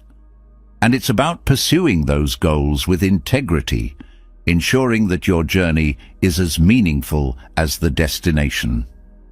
In the quest for reinvention, right intention serves as both a starting point and a guiding principle. It grounds you in your values, fuels your actions with purpose, and keeps you aligned with the path of transformation. By embracing right intention, you not only create a blueprint for personal growth, but also cultivate a life of authenticity, balance, and profound fulfillment. True transformation doesn't happen overnight. It's not a grand, sweeping gesture or a single moment of brilliance. It's the product of sustained, deliberate action over time. In Buddhism, this principle is encapsulated in right effort, one of the steps of the Eightfold Path. It teaches us that meaningful change isn't about being perfect, but about being consistent. By focusing on small, intentional steps, you can move steadily toward your goals without being overwhelmed by the magnitude of the journey ahead. Right effort begins with the understanding that effort must be purposeful and directed. It's not about working tirelessly for the sake of staying busy, nor is it about pursuing perfection in every endeavor. Instead, it's about channeling your energy into actions that align with your values and bring you closer to your goals. This intentionality transforms effort from a draining pursuit into a fulfilling practice. In practical terms, this means setting realistic and achievable goals. Many people fall into the trap of setting grandiose targets that, while inspiring, are unsustainable in the long run. They start strong, but quickly burn out, discouraged by the gap between their aspirations and their reality. Right effort encourages a different approach. Start small and build momentum gradually. Each small step, no matter how insignificant it may seem, contributes to the larger picture of your transformation. For example, if your goal is to cultivate mindfulness, you don't need to meditate for an hour every day from the outset. Begin with just 5 minutes. Sit quietly, focus on your breath, and let yourself settle into the practice. Over time, as this habit becomes second nature, you can expand it. The same principle applies to any goal, whether it's improving your health, building a new skill, or fostering better relationships. Consistency is the key that unlocks progress. Right effort also emphasizes the importance of balance. Too much effort can lead to burnout, while too little can result in stagnation. In Buddhism, this is often likened to tuning the strings of a musical instrument. If the string is too tight, it will snap. If it's too loose, it won't play a note. Finding the right tension, an effort that is steady but not excessive, is essential for sustainable growth. To cultivate right effort, it's important to recognize and eliminate actions or habits that detract from your goals. This might mean letting go of distractions, breaking free from unproductive routines, or distancing yourself from negative influences. These changes create space for positive habits to take root and flourish. It's not about perfection, but about progress, recognizing when you've strayed off course and gently guiding yourself back. A central aspect of right effort is mindfulness. When you're mindful of your actions, you're able to discern whether they align with your intentions. You can evaluate whether the effort you're putting in is productive, or if it's driven by ego, fear, or external pressures. This awareness allows you to make adjustments, ensuring that your energy is directed toward what truly matters. In the modern world, it's easy to become fixated on immediate results. We're surrounded by messages that glorify quick wins and overnight success. But Buddhism reminds us that true transformation is a gradual process. The bamboo tree, often used as a metaphor, takes years to grow its roots underground before it shoots upward seemingly overnight. Similarly, the small efforts you make today may not yield visible results immediately, but over time they create a solid foundation for lasting change. Patience plays a crucial role in right effort. When progress feels slow or setbacks arise, it's tempting to give up. But persistence, fueled by a clear vision and steady effort, ensures that you stay the course. Every step forward, no matter how small, is a victory. Celebrate these moments of progress and let them motivate you to continue. Right effort also involves cultivating positive mental states while avoiding negative ones. This means fostering qualities like compassion, kindness, and determination while letting go of anger, resentment, and doubt. These mental states influence your actions and create a ripple effect in your life. When your effort is rooted in positivity, it becomes a source of joy rather than a burden. Importantly, right effort is not about comparing yourself to others. Your path is uniquely yours, shaped by your experiences, values, and goals. Instead of measuring your progress against external benchmarks, focus on your own growth. Are you a step closer to where you want to be than you were yesterday?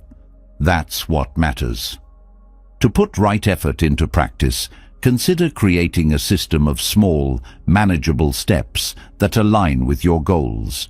Break your larger aspirations into daily or weekly actions and track your progress. Celebrate your wins, no matter how minor they may seem, and use setbacks as opportunities to learn and adjust. This approach keeps you engaged and motivated, reinforcing the habit of consistent effort. Another practical strategy is to surround yourself with supportive influences, whether it's friends, mentors, or a community that shares your values. These connections can provide encouragement and accountability. They remind you of why you started and inspire you to keep going when the journey feels challenging. Ultimately, right effort is about embracing the process of growth. It's about showing up every day with intention, knowing that each small step contributes to a greater purpose. It's about being patient with yourself, understanding that transformation takes time, and it's about finding fulfillment not just in the destination, but in the journey itself. By cultivating right effort, you create a rhythm of purposeful action that aligns with your values and goals. You learn to navigate challenges with resilience, celebrate progress with gratitude, and approach life with a sense of steady determination. In doing so, you transform not only your actions, but also your mindset, creating a life of meaningful and sustainable growth. Living in alignment with your values is the cornerstone of a fulfilling life. In Buddhism, this principle is encapsulated in right action, a step within the Eightfold Path that calls for ethical and intentional living. Right action isn't merely about following rules, it's about embodying your highest self through the choices you make every day. When your actions align with your values, you create a life of integrity, purpose, and inner peace. At its core, right action is about doing what is morally sound and beneficial, not just for yourself, but for others and the world around you.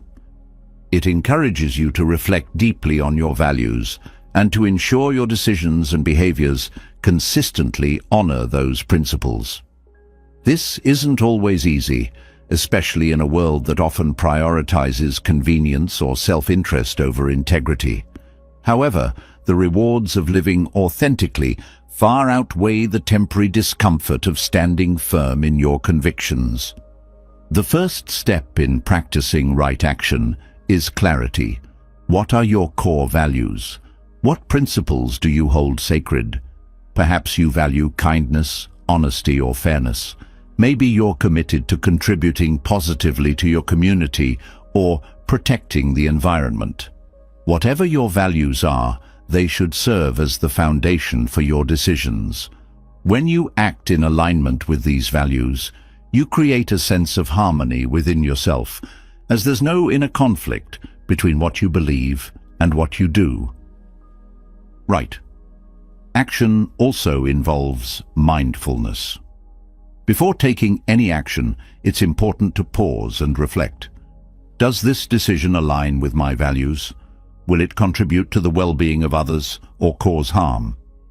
This moment of self-inquiry can prevent impulsive choices driven by fleeting emotions, such as anger, fear, or desire. Instead, it allows you to act with intention and purpose. For example, consider a situation where you're faced with the temptation to engage in gossip. While it might provide a momentary sense of connection or satisfaction, ask yourself whether it aligns with your values. If you value kindness and integrity, participating in gossip would contradict those principles. By choosing not to engage, you reaffirm your commitment to your values and strengthen your sense of self-respect. In Buddhism, right action specifically emphasizes refraining from actions that harm others, such as killing, stealing, or engaging in harmful speech. While these might seem like straightforward moral directives, their deeper application invites you to examine subtler forms of harm.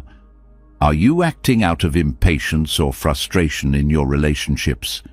Are you taking advantage of someone's vulnerability, even unintentionally? Are you neglecting your responsibilities in ways that create ripple effects for others? Right. Action calls for a compassionate awareness of how your choices impact the world. Moreover, living in alignment with your values often requires courage. It might mean standing up for what you believe in, even when it's unpopular.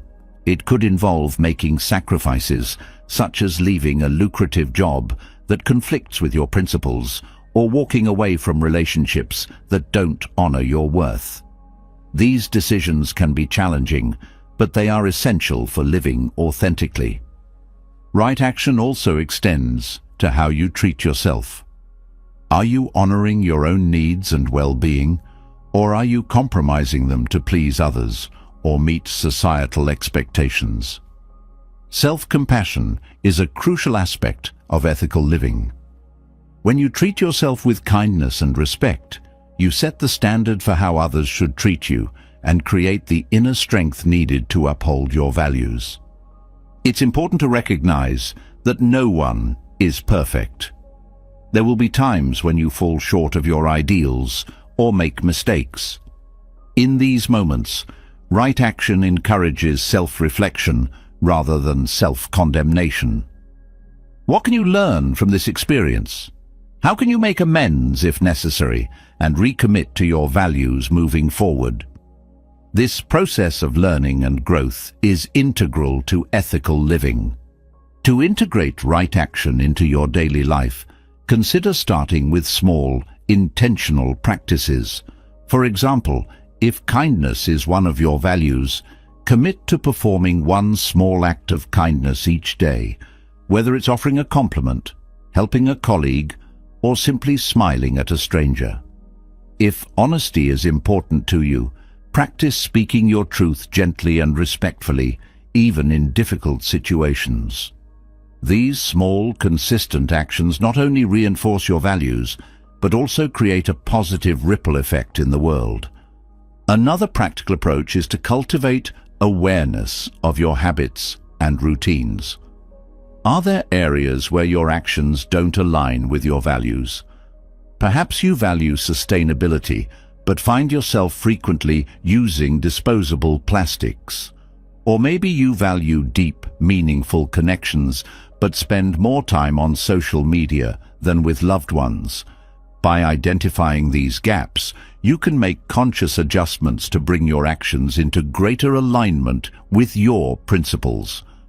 Community also plays a significant role in supporting right action. Surrounding yourself with people who share your values can provide encouragement and accountability.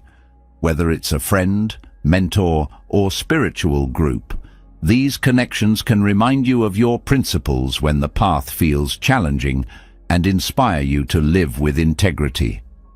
Ultimately, right action is about embodying your values in every aspect of your life, from your relationships to your work to your self-care practices. It's a call to live intentionally, to choose actions that reflect your higher self, and to contribute positively to the world around you. While the journey may be imperfect, each step you take in alignment with your values strengthens your character, deepens your sense of purpose, and brings you closer to a life of authenticity and fulfillment. By committing to right action, you create a foundation of trust, not just with others, but with yourself. You know that your actions are guided by principles, not impulses or external pressures. This sense of integrity fosters inner peace and resilience, allowing you to navigate life's challenges with grace and confidence. In living authentically, you not only transform your own life, but also inspire others to do the same, creating a ripple effect of positive change in the world. Change is an inescapable part of life. Yet, for many, it's also one of the most challenging aspects to embrace. The Buddhist concept of anicca, or impermanence, offers a powerful lens to view change not as something to fear, but as an ally in personal growth and reinvention. At its core, anicca teaches us that everything, our experiences, emotions, relationships, and even our sense of self, is transient. By understanding and accepting this truth, we can unlock incredible freedom and potential for transformation. Impermanence is often seen as a source of suffering because humans tend to cling to the familiar, even when it no longer serves them. Whether it's holding on to outdated beliefs, resisting shifts in our personal lives, or fearing the unknown, The root of this struggle lies in attachment. Buddhism reminds us that by embracing impermanence, we can let go of this clinging and open ourselves to growth and renewal. To see anicca in action, consider nature. Seasons change, rivers flow, and even the mightiest mountains erode over time. These transformations are not disruptions, but integral to the balance and beauty of the natural world. Similarly, change in our own lives is not an interruption to be resisted, but a natural progression to be embraced. Recognizing this allows us to approach life's transitions, both expected and unexpected, with grace and resilience. When you accept impermanence as a fact of life, it becomes a tool for reinvention. Change means that no situation, no failure, and no pain is permanent. This perspective shifts the narrative of hardship from despair to hope. If you're struggling with a difficult relationship, a job you dislike, or feelings of self-doubt, anicca offers the assurance that these conditions are temporary. This realization empowers you to let go of what's holding you back and take steps toward creating something new. Reinvention requires us to embrace change, not just passively, but actively. Start by reflecting on areas of your life where you may be resisting transformation. Are you staying in a comfort zone that no longer feels fulfilling? Are you holding on to an old identity or role out of fear of the unknown? Often, clinging to what's familiar feels safer, but it also prevents growth. Anicca encourages us to trust the process of change and to see each ending as the beginning of something new. Consider the stories of people who've experienced profound reinvention. Think of someone who overcame failure by viewing it as a lesson rather than a defeat, or someone who turned heartbreak into an opportunity for self-discovery. These transformations happen because of, not in spite of, impermanence. Change is what makes reinvention possible. It's the canvas on which we can paint a new version of ourselves. One practical way to embrace change is through mindfulness. Mindfulness trains us to live fully in the present moment, where we can observe the ebb and flow of our experiences without judgment. When practiced consistently, mindfulness reveals that impermanence is not a threat, but a constant companion. For example, you might notice that feelings of sadness or anger, while intense, naturally fade over time.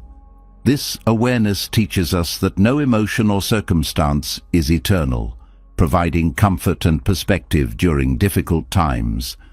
Another way to align with anicca is by reframing challenges as opportunities. Instead of lamenting what has been lost or what might go wrong, ask yourself, what can I learn from this? How can I grow? This mindset turns the inevitability of change into a catalyst for self-improvement. For example, losing a job might seem devastating at first, but it could also be the push you need to pursue a more fulfilling career. A breakup might be painful, but it can also open the door to rediscovering your own identity and passions. Practicing gratitude can also help you embrace impermanence. When we appreciate the fleeting nature of life, we learn to value each moment and connection more deeply. Imagine how your relationships might change if you approached every interaction with the awareness that it won't last forever. Would you hold grudges, or would you express love and appreciation more freely? Impermanence makes life precious, not pointless. Anicca also invites us to let go of the illusion of control. While it's natural to plan and prepare, clinging to rigid expectations often leads to disappointment. Life's beauty lies in its unpredictability. By surrendering to the flow of change, you can experience a sense of freedom and adaptability that allows you to navigate uncertainty with confidence. This doesn't mean giving up on goals or ambitions.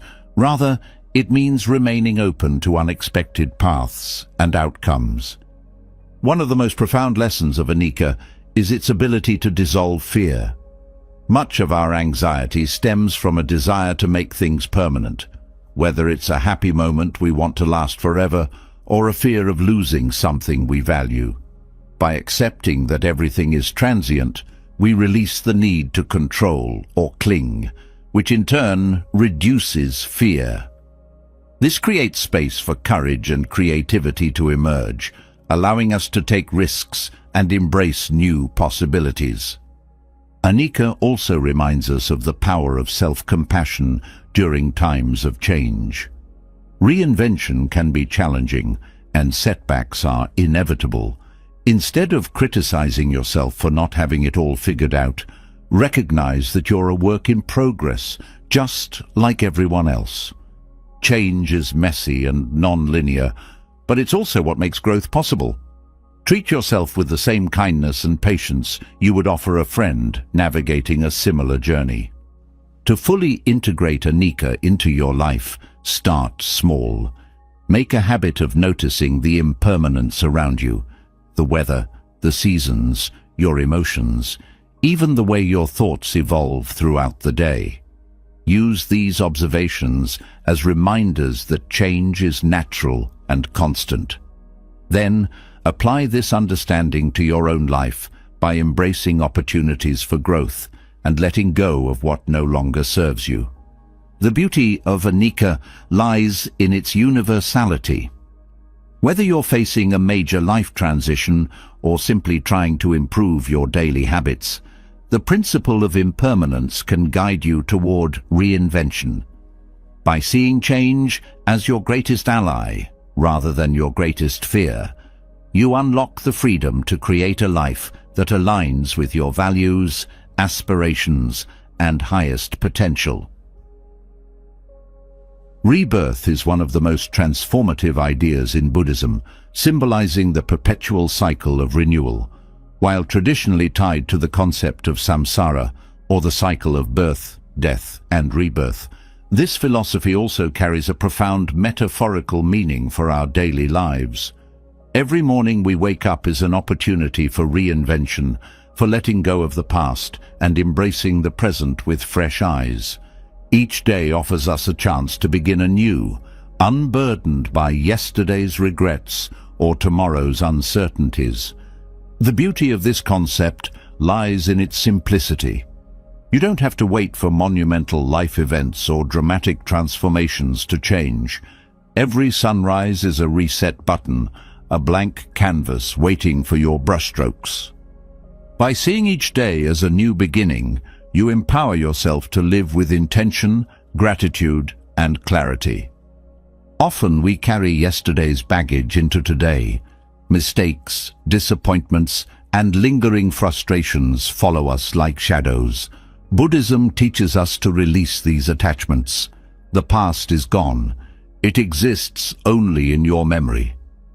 Clinging to it drains energy from the present, where life truly happens.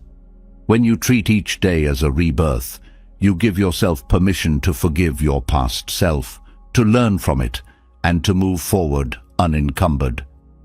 This mindset also reframes failures. When you stumble, it's easy to spiral into self-doubt or defeat.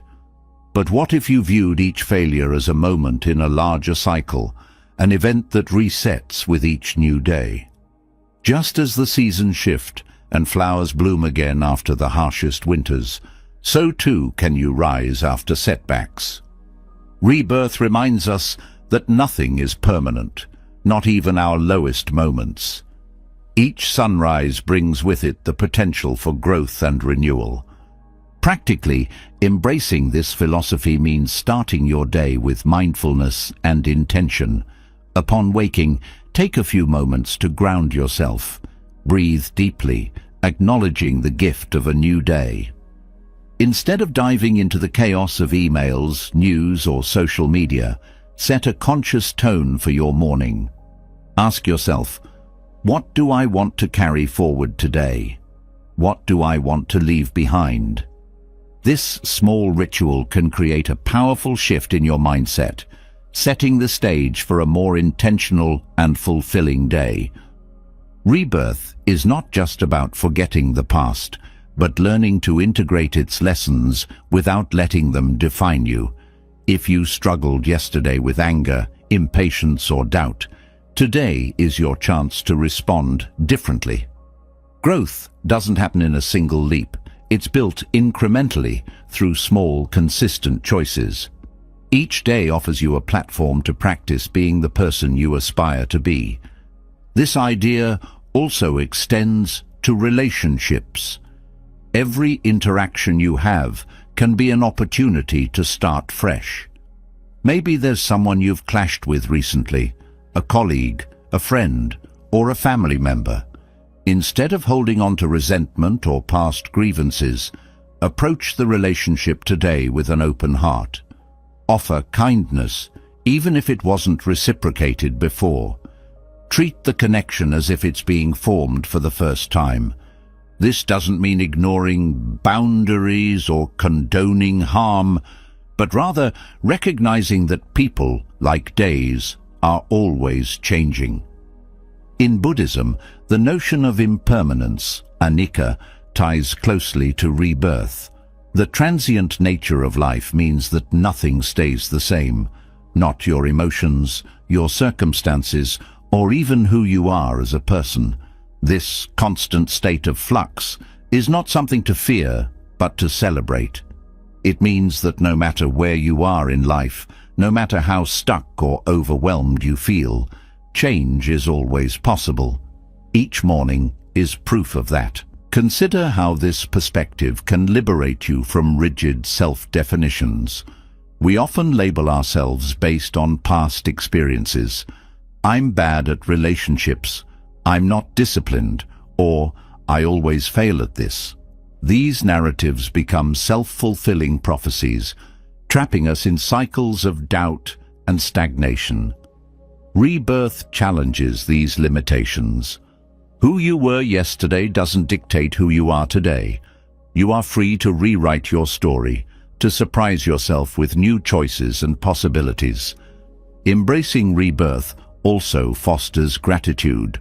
When you view each day as a fresh start, you begin to appreciate its uniqueness.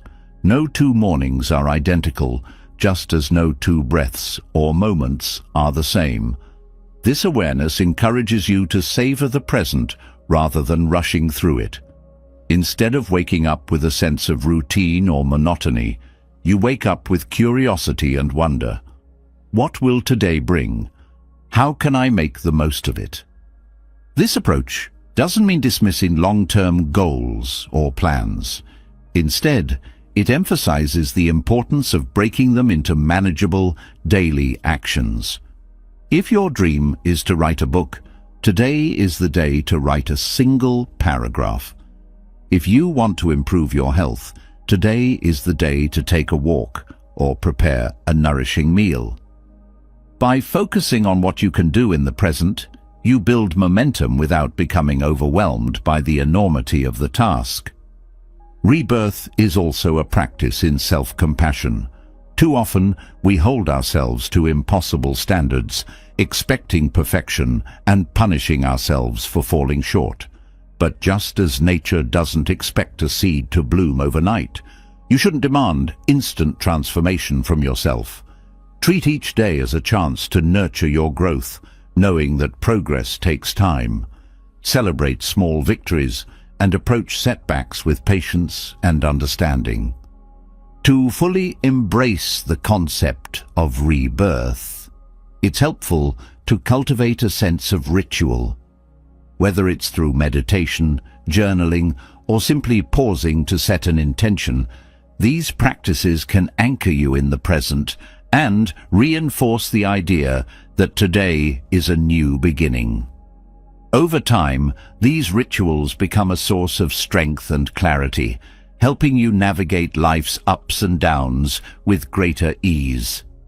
As you integrate this philosophy into your life, you may notice subtle but profound shifts. Challenges feel less daunting because you know they're temporary. Mistakes sting less because you understand their opportunities for learning. Even the most ordinary days take on a sense of significance because they hold the potential for growth and discovery. Rebirth, in its essence, is about hope. It's the belief that no matter what happened yesterday, today holds the promise of something better. By embracing this mindset, you align yourself with one of the most powerful truths in Buddhism, that change is always possible, and every day is a chance to begin again. Wisdom, or prajna, in Buddhist teachings, is the cornerstone of a meaningful life and the compass that guides us through the complexities of existence. In the pursuit of self-reinvention, cultivating wisdom becomes not just an aspiration, but a necessity.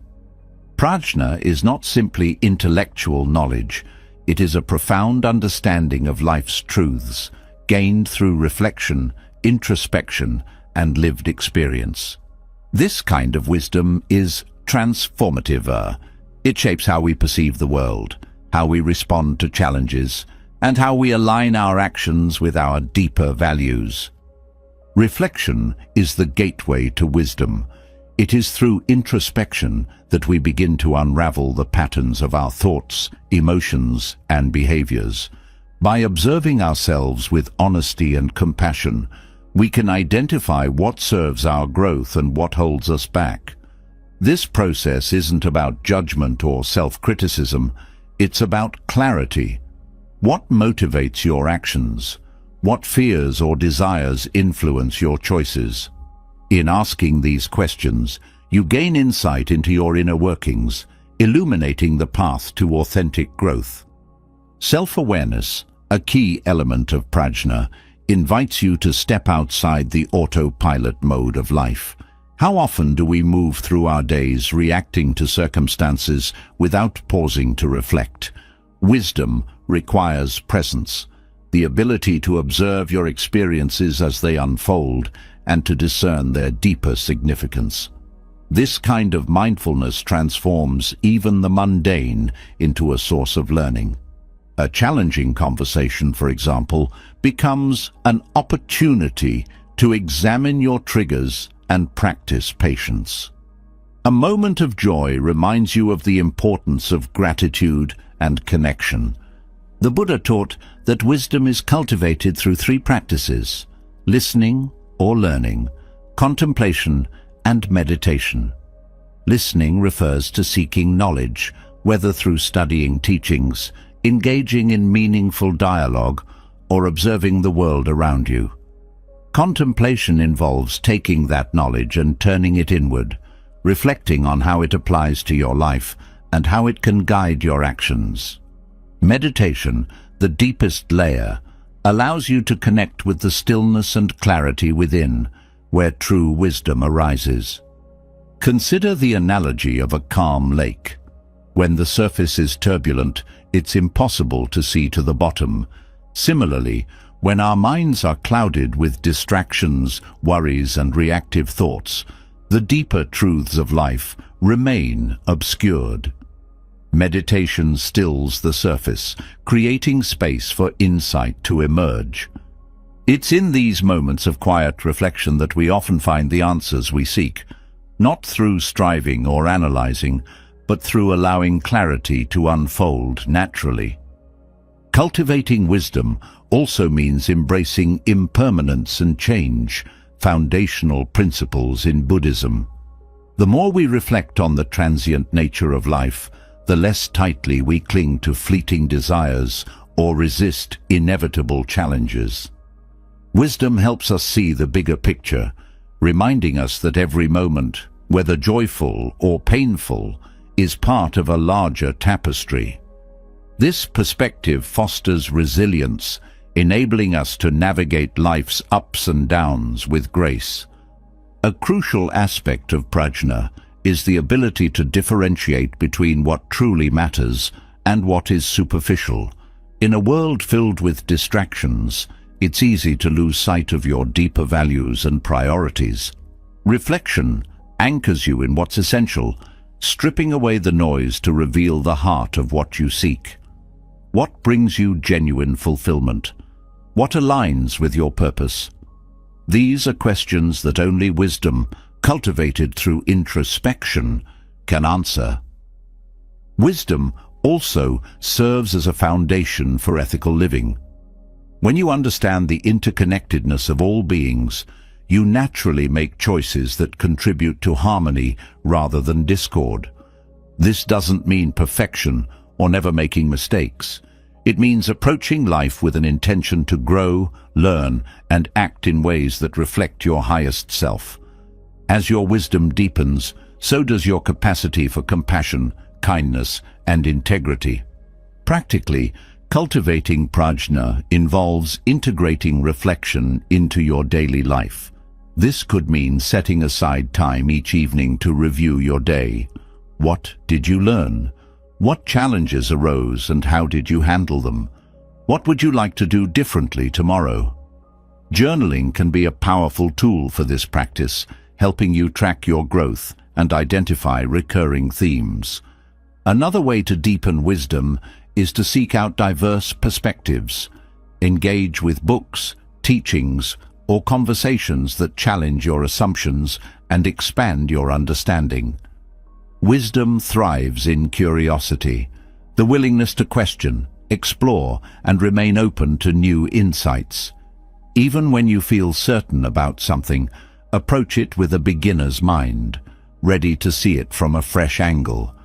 It's also important to remember that wisdom isn't a destination, it's a lifelong journey. There will be moments of clarity and moments of confusion, and both are essential parts of the process. True wisdom acknowledges its own limitations, understanding that life's complexities often defy simple answers. This humility keeps you grounded, reminding you that every experience, no matter how small, has something to teach. As you cultivate prajna, you may notice a shift not only in how you perceive yourself, but also in how you interact with the world. Wisdom softens the edges of life's challenges, allowing you to approach them with equanimity rather than resistance. It deepens your connections with others, fostering empathy and understanding, and it anchors you in a sense of purpose, guiding your actions with clarity and intention. In the end, wisdom is not about accumulating knowledge, but about embodying understanding. It's about living in a way that reflects your values, aligns with your truths, and contributes to the well-being of yourself and others. Through reflection, mindfulness, and openness, you build a foundation of wisdom that supports every step of your journey.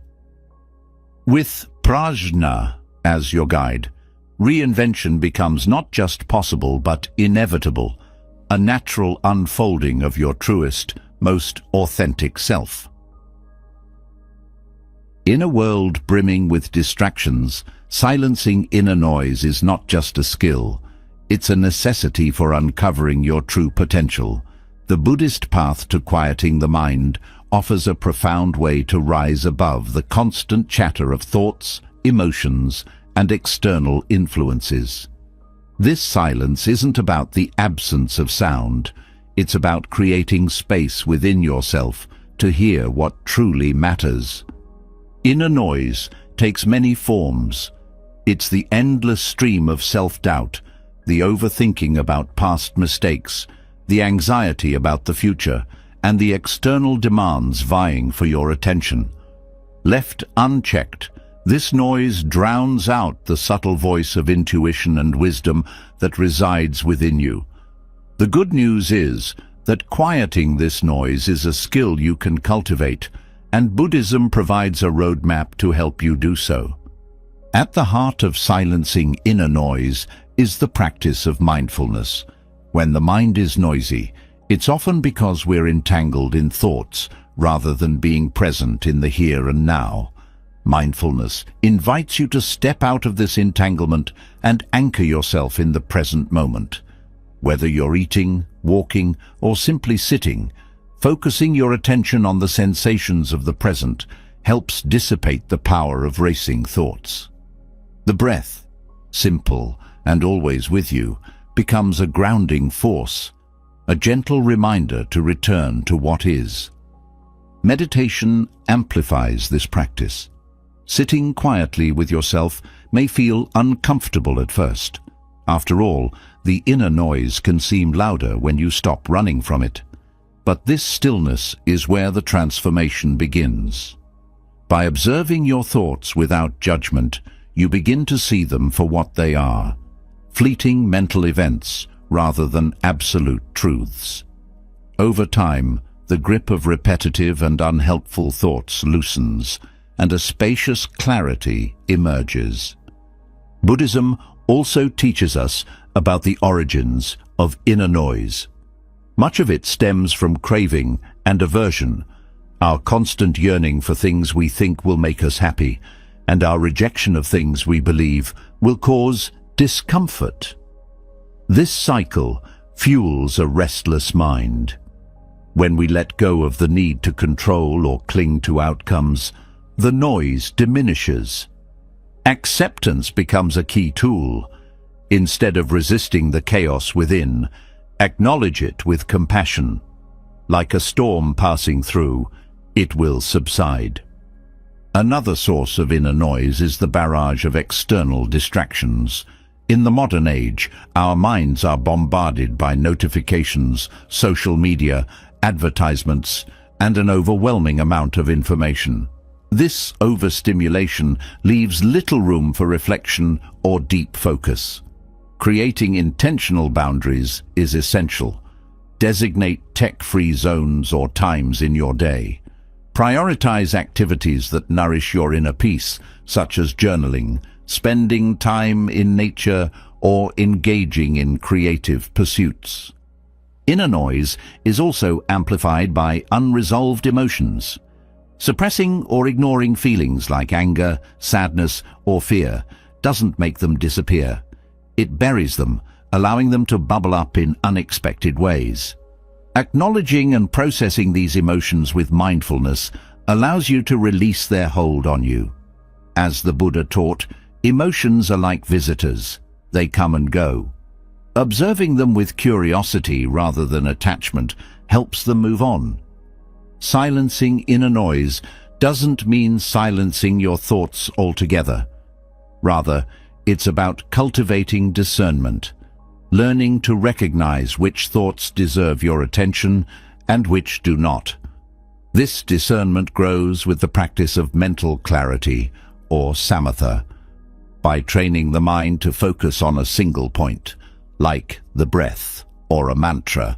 You develop the ability to redirect your attention away from unhelpful thoughts and toward what truly matters.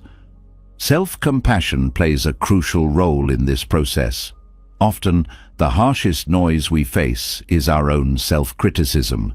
Buddhism emphasizes treating yourself with the same kindness you would offer to a dear friend.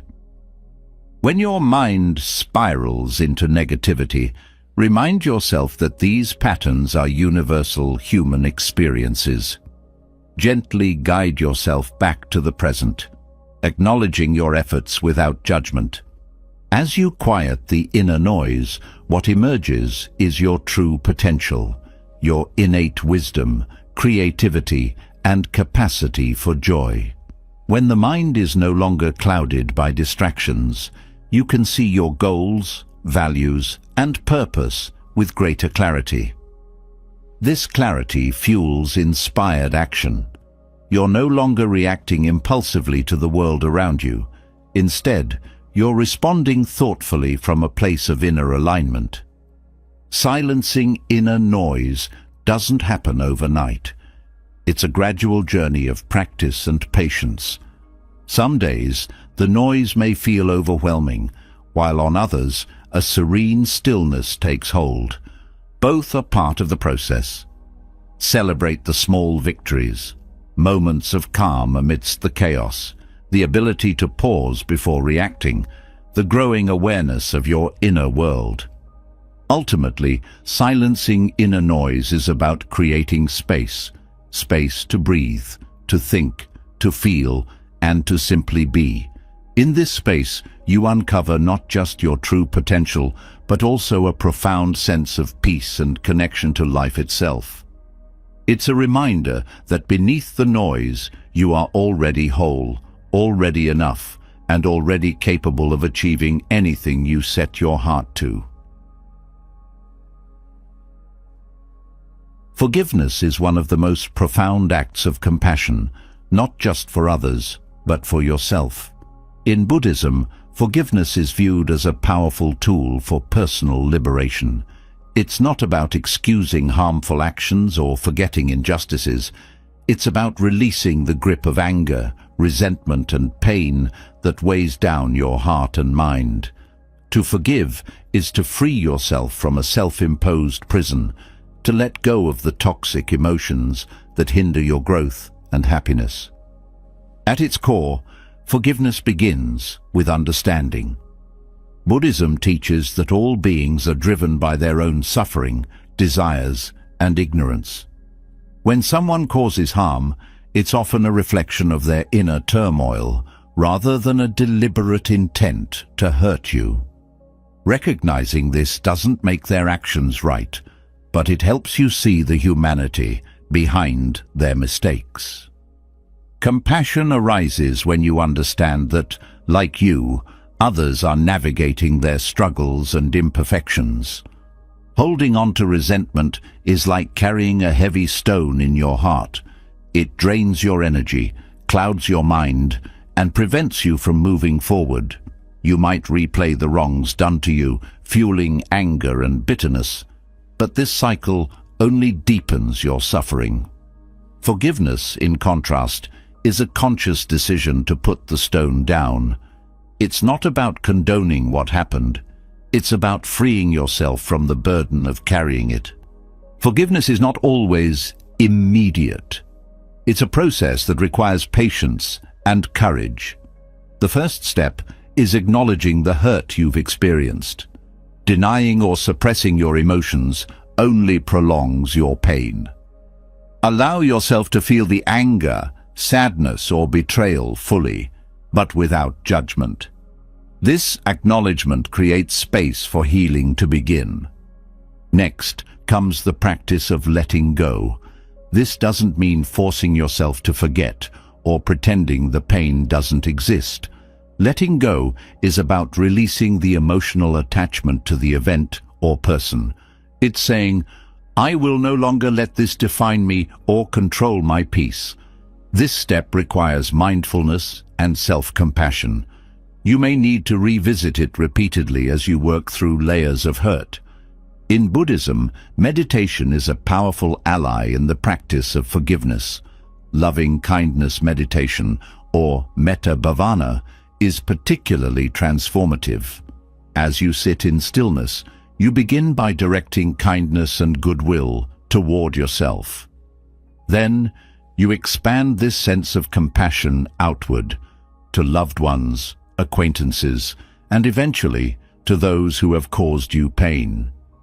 This process is not about forcing feelings of love, but about cultivating an open heart and a willingness to wish others well, even those who have wronged you. Forgiveness also involves shifting your perspective. Ask yourself, what can I learn from this experience? How can it help me grow?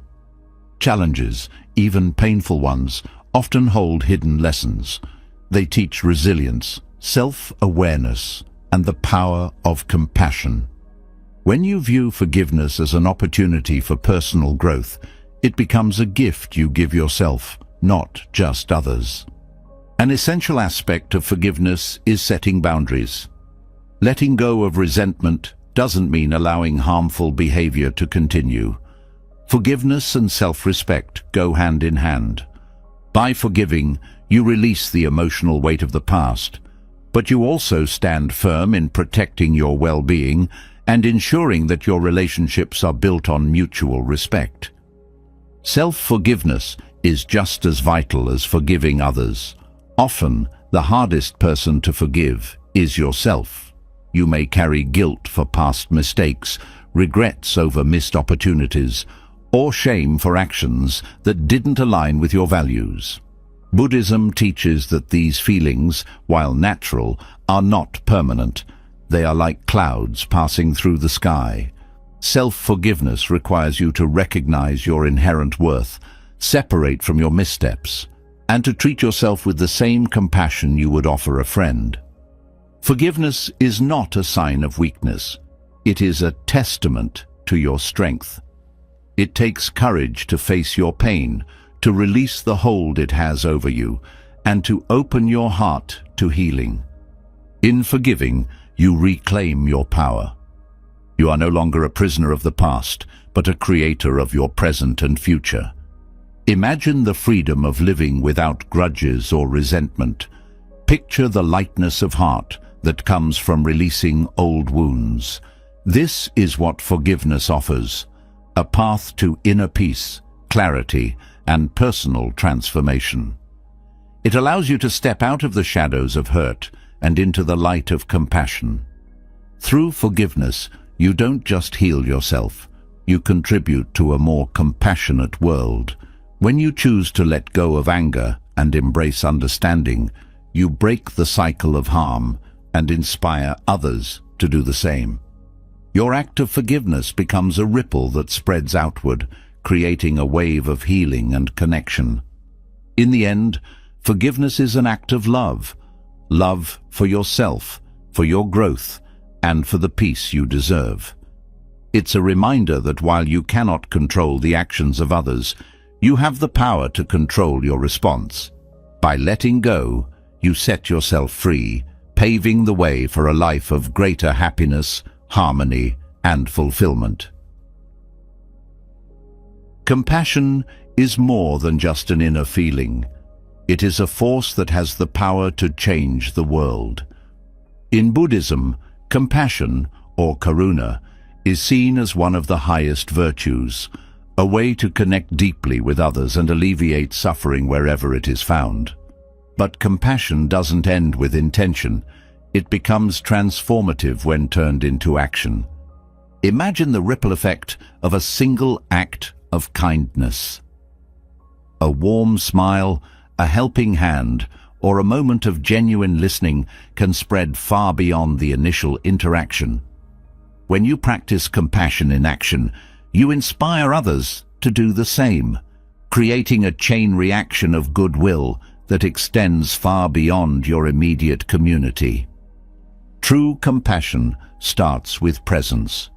In a world filled with distractions, being fully present with someone is one of the most powerful gifts you can offer. When a friend shares their struggles or a stranger crosses your path in need, your undivided attention shows that they matter. Listening without judgment and offering empathy creates a safe space for others to feel seen, heard, and valued. Compassion in action also means recognizing suffering in its various forms and responding with a willingness to help. This doesn't always require grand gestures. Sometimes the smallest acts carry the most weight. Holding the door for someone, offering your seat, or even acknowledging someone's effort can create a moment of connection that brightens their day. These acts may seem simple, but their cumulative impact is profound. A central teaching of Buddhism is interconnectedness, the idea that we are all connected, not just to one another, but to everything in the universe. When you act with compassion, you're not just helping someone else. You're strengthening this web of connection. The benefits of your kindness extend to you as well. Studies have shown that practicing compassion can improve mental health, reduce stress, and increase overall well-being. It's a reminder that the giver often gains as much as the receiver. To bring compassion into action, start by observing the needs around you. Perhaps there's a colleague overwhelmed by their workload who could use a kind word or an offer of support. Maybe there's a family member you've been meaning to check in on, or a neighbor who would appreciate your time. Compassion doesn't wait for the perfect moment.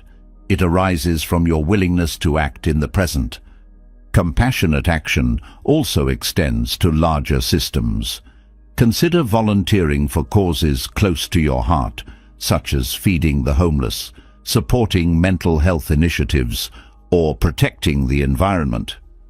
These efforts, while seemingly small in the grand scheme, create ripples that contribute to collective progress. Each individual contribution builds toward a better world. Compassion in action also requires mindfulness of the self.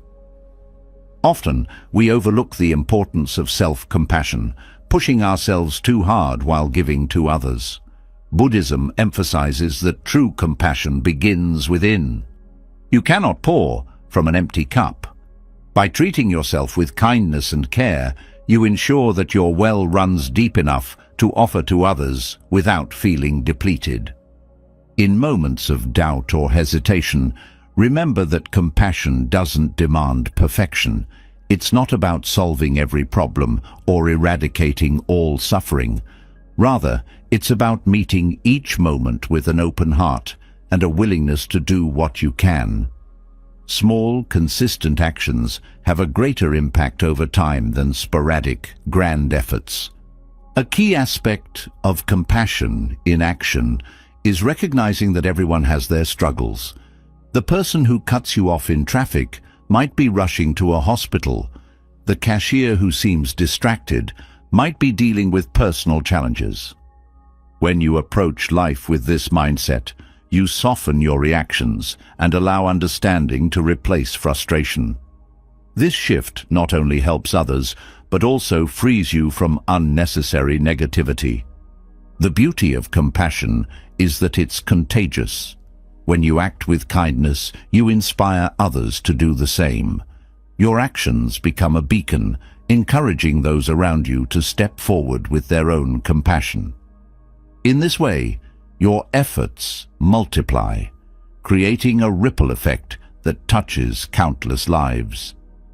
Compassionate action also brings a sense of purpose and fulfillment to your life. Each time you extend kindness, you align yourself with your values and contribute to something greater than yourself. Over time, these acts shape your character, reinforcing your commitment to living a meaningful life. Ultimately, compassion in action is a practice, a way of life rather than a single event. It requires mindfulness, intention, and a steady willingness to step into the world with an open heart. As you cultivate this habit, you'll find that the barriers between self and others begin to dissolve, replaced by a profound sense of unity and connection. Buddhism teaches that every moment offers an opportunity to practice compassion, whether through a kind word, a thoughtful deed, or simply being present with someone in need. You have the power to create positive change. Each act may feel small, but its impact reverberates far beyond what you can see. As you move through life, remember that compassion is a bridge, a way to connect, to heal, and to inspire. By putting kindness into action, you not only uplift others, but also transform yourself, becoming a source of light in a world that often feels dark. In this way, compassion becomes a force for good, shaping a brighter future for all. In a world brimming with endless distractions, demands, and desires, finding joy often feels elusive. We are conditioned to chase more possessions, more accomplishments, more recognition, believing that happiness lies somewhere at the end of these pursuits. Yet Buddhism offers a radical, yet deeply comforting perspective. True fulfillment arises not from accumulating more, but from embracing less. The essence of this teaching lies in simplicity. The Buddha's life itself exemplifies this principle. Born into wealth and luxury, Siddhartha Gautama walked away from it all in search of truth. What he discovered became the foundation of Buddhism, that letting go of excess and focusing on the essentials brings clarity, peace, and profound happiness. This principle remains as relevant today as it was over 2,500 years ago. The first step toward finding joy in simplicity is recognizing the weight of our attachments. Material possessions, social status, and even our identities can become chains that tether us to dissatisfaction. We cling to these things, hoping they'll fill a void or bring lasting happiness. Yet, as Buddhism teaches, this clinging only leads to suffering. The more we attach to impermanent things, the more we set ourselves up for disappointment when they inevitably change or fade.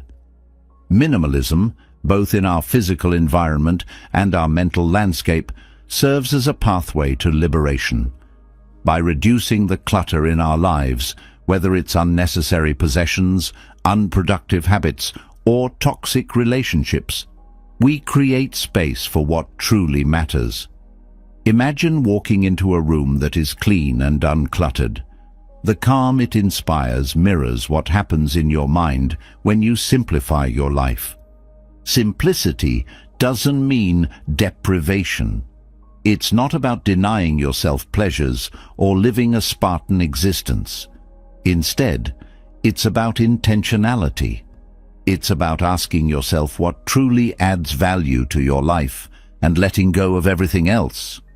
This approach aligns with the Buddhist principle of mindfulness, being fully present and aware of what nourishes your soul versus what merely distracts it. Mindfulness plays a crucial role in finding joy in simplicity. When you slow down and pay attention to the present moment, you begin to appreciate the beauty in small things. The taste of your morning tea, the warmth of sunlight on your skin, the laughter of a loved one. These simple pleasures become profound when experienced mindfully. You realize that happiness isn't hidden in distant, grand achievements, but in the quiet moments you might otherwise overlook. This mindset extends to how we consume. In a consumer-driven society, we are often tempted to equate buying with happiness. Yet how many times have you purchased something only to feel the thrill fade shortly after? Buddhism reminds us that joy doesn't come from acquiring more, but from appreciating what we already have. Gratitude transforms ordinary moments into extraordinary ones and shifts our focus from lack to abundance. Embracing simplicity also requires letting go of the mental clutter that clouds our judgment. Thoughts of comparison, fear of missing out, and the constant need for validation weigh heavily on our minds. Buddhism invites us to observe these thoughts without attachment, recognizing them for what they are, fleeting and impermanent. By quieting this inner noise, we can reconnect with our true selves and uncover a deeper sense of contentment. Relationships, too, benefit from simplicity. When we strip away expectations, judgments, and superficial demands, we create space for authentic connections. Instead of striving to impress or control others, we can simply be present with them. This openness fosters deeper bonds and allows us to experience the joy of genuine companionship. One of the most profound realizations Buddhism offers is that happiness is a state of being, not something to be pursued or achieved. It's not about having the perfect job, partner, or lifestyle. It's about cultivating an inner peace that remains unshaken by external circumstances. Simplicity and mindfulness are tools to access this peace, reminding us that we already possess everything we need to be happy. Practical steps can help integrate this philosophy into daily life.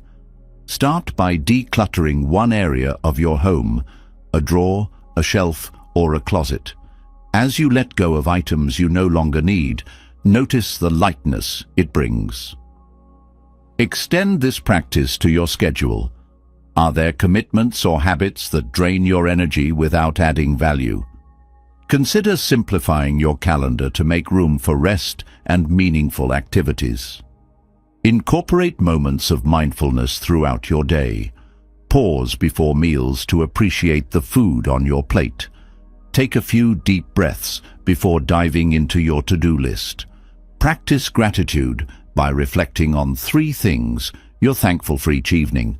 These small acts of mindfulness help anchor you in the present and nurture a sense of fulfillment. Over time, you'll notice a shift. The constant craving for more will fade, replaced by a deep appreciation for what you already have. The joy you find in simplicity will ripple outward, influencing your choices, relationships, and overall perspective on life. Buddhism doesn't promise a life free of challenges, but it offers a blueprint for navigating them with grace. By embracing simplicity and practicing mindfulness, you cultivate a resilience that allows you to find joy even in difficult times.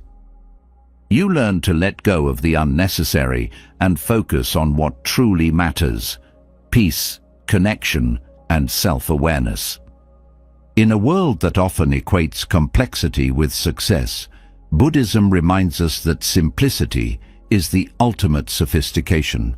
By choosing to live with intention and presence, you rediscover the profound beauty in the everyday. This approach not only transforms your life, but also inspires those around you, creating a ripple effect of joy and mindfulness. In Buddhism, the concept of Dharma serves as a guiding principle, offering clarity and direction in life.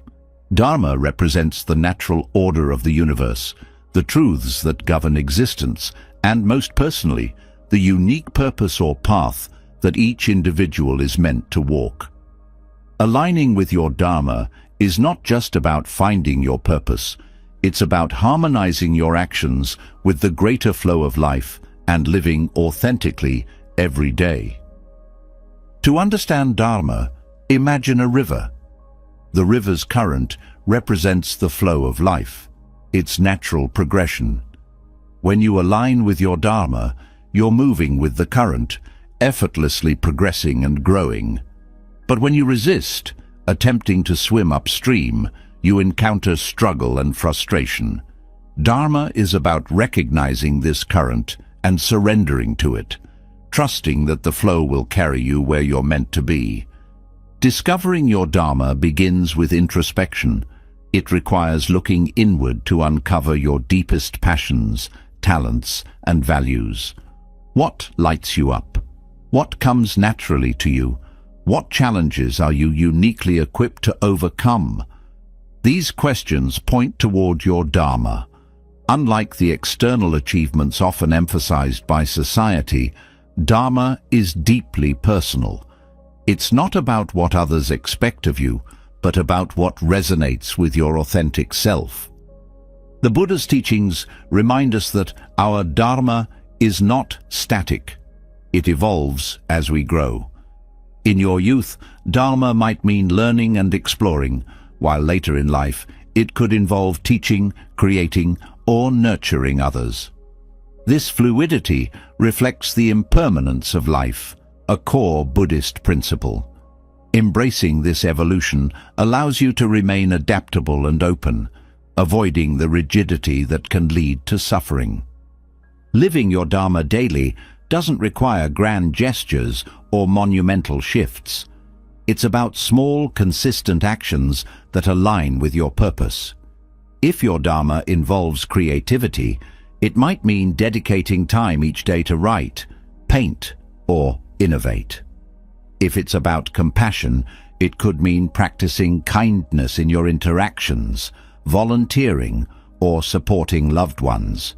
These acts, no matter how small, contribute to a fulfilling life. Buddhism also teaches that living in alignment with your Dharma benefits not only you, but also those around you. When you follow your true path, you radiate peace, joy, and authenticity, inspiring others to do the same. This ripple effect creates a harmonious environment, fostering connection and mutual growth. However, aligning with your Dharma requires courage. It often means stepping away from societal norms, challenging expectations, and trusting your inner voice. This path may not always be easy. There will be moments of doubt and fear, especially when your Dharma calls you toward uncertainty or risks.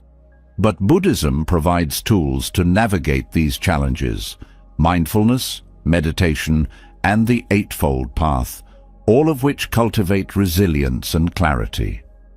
Mindfulness is particularly valuable in this journey. By staying present, you can better discern whether your actions align with your Dharma. When faced with a decision, ask yourself, does this choice resonate with my values? Does it bring me closer to my authentic self? Mindfulness helps strip away distractions, allowing you to focus on what truly matters. Meditation deepens this process by quieting the mind and creating space for insight.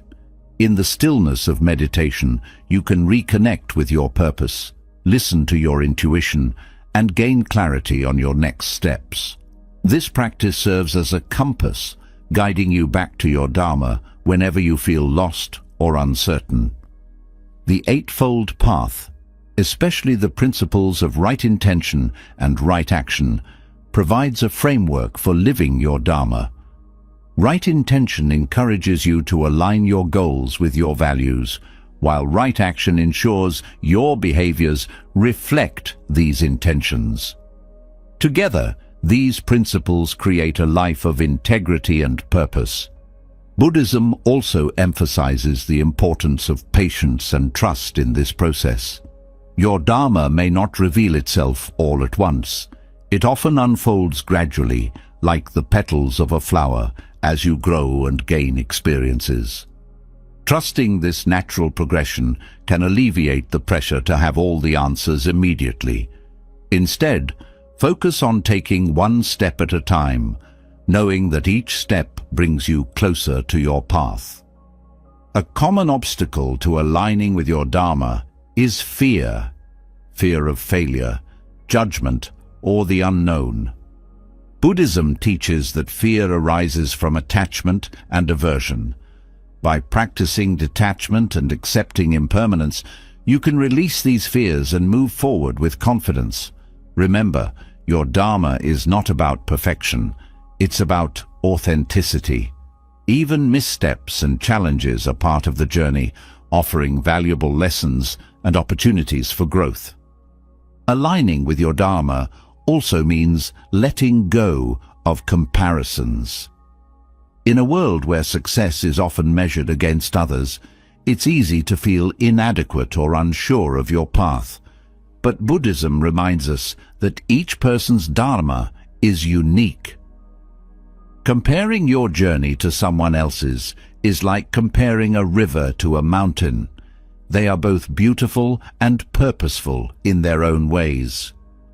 As you continue to align with your Dharma, you'll notice a profound sense of peace and fulfillment.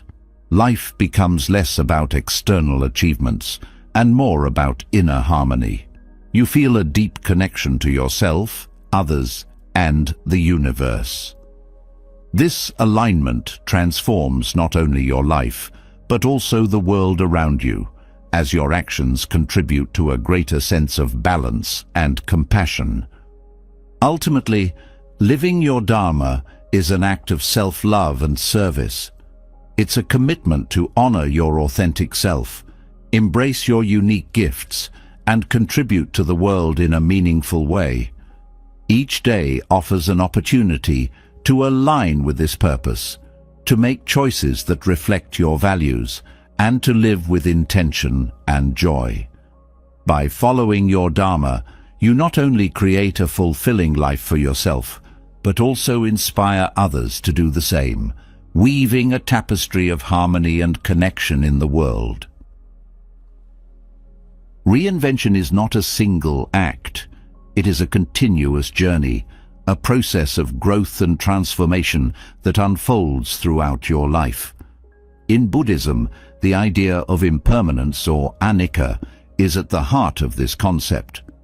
Nothing in life is static. Our bodies, minds, relationships and circumstances are all in constant flux.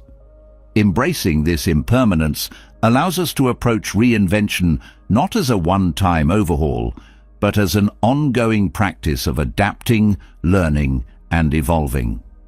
At its core, self-reinvention is about shedding old layers to uncover deeper truths about yourself. Just as a snake sheds its skin to grow, we must release outdated beliefs, behaviors, and attachments to step into a more authentic version of ourselves. This process can be both challenging and liberating, as it requires courage to let go of the familiar and embrace the unknown. The Buddhist path offers profound guidance for navigating this journey. The Four Noble Truths provide a framework for understanding the nature of our struggles and finding freedom from them. The Eightfold Path serves as a roadmap, guiding our thoughts, intentions, and actions toward alignment with our highest selves. These teachings remind us that transformation begins within. By changing our mindset, we change our reality. Reinvention also requires mindfulness. By staying present, you can observe your thoughts, emotions, and habits without judgment, identifying areas that no longer serve you. Mindfulness creates a space between stimulus and response, allowing you to choose actions that align with your intentions. It shifts your focus from what you cannot control to what you can, your attitude, choices, and effort. Meditation deepens this awareness, offering a refuge where you can reflect on your journey and reconnect with your true self. In the stillness of meditation, you can release distractions, clarify your goals, and find the strength to move forward. Each session becomes a moment of renewal, a step toward the person you aspire to be. One of the most transformative aspects of self-reinvention is the ability to rewrite your narrative. Buddhism teaches that clinging to a fixed identity, whether shaped by past successes, failures, or societal expectations, limits your potential. The concept of anatta, or no self, reminds us that our identity is fluid and ever-changing. By letting go of rigid definitions of who we are, we open ourselves to infinite possibilities. Reinvention also calls for resilience. The path to growth is rarely linear. It is marked by setbacks, detours, and challenges. Buddhism encourages us to view these obstacles not as failures, but as opportunities for learning and growth. Like the lotus flower that blooms in muddy water, we can rise above adversity to achieve greater clarity and strength. Compassion plays a vital role in this journey. As you transform, extend kindness to yourself and others. Recognize that growth is a vulnerable process and that mistakes are inevitable. Treat yourself with the same patience and understanding you would offer a close friend. This self-compassion fosters resilience, allowing you to persist in the face of difficulty. Another powerful tool for self-reinvention is the practice of gratitude. By appreciating the present moment and the lessons it offers, you cultivate a mindset of abundance rather than lack. Gratitude shifts your focus from what you have yet to achieve to the progress you have made, inspiring confidence and motivation. As you continue on this journey, remember that self-reinvention is not about perfection. It is about authenticity, living in alignment with your values, passions, and purpose. It's about embracing the process, trusting that each step, no matter how small, brings you closer to your true self. The idea of rebirth, central to Buddhist philosophy, beautifully encapsulates the essence of self-reinvention. Each day, each moment, offers an opportunity to start anew. By embracing this perspective, you free yourself from the weight of the past and step boldly into the future. Rebirth is not just a spiritual concept. It is a mindset, a commitment to continual growth and renewal. Self-reinvention also invites you to contribute to the greater good. As you transform, you inspire others to embark on their own journeys. Your actions create ripples, fostering a collective movement toward growth, compassion, and understanding. In this way, your personal evolution becomes a gift to the world. Ultimately, the journey of self-reinvention is a testament to the boundless potential within each of us. It is a celebration of impermanence, resilience, and the human spirit's capacity for transformation. By embracing this journey, you not only discover who you are, but also who you can become, a dynamic, evolving being capable of creating a life of purpose, joy, and fulfillment. As you stand at the threshold of each new day, remember that the power to reinvent yourself lies within you. It is not dictated by external circumstances or the expectations of others, but by your willingness to grow, to learn, and to embrace change. Let this journey be one of self-discovery, guided by mindfulness, compassion, and wisdom. Step forward with courage, knowing that you are not bound by your past, but empowered by your potential.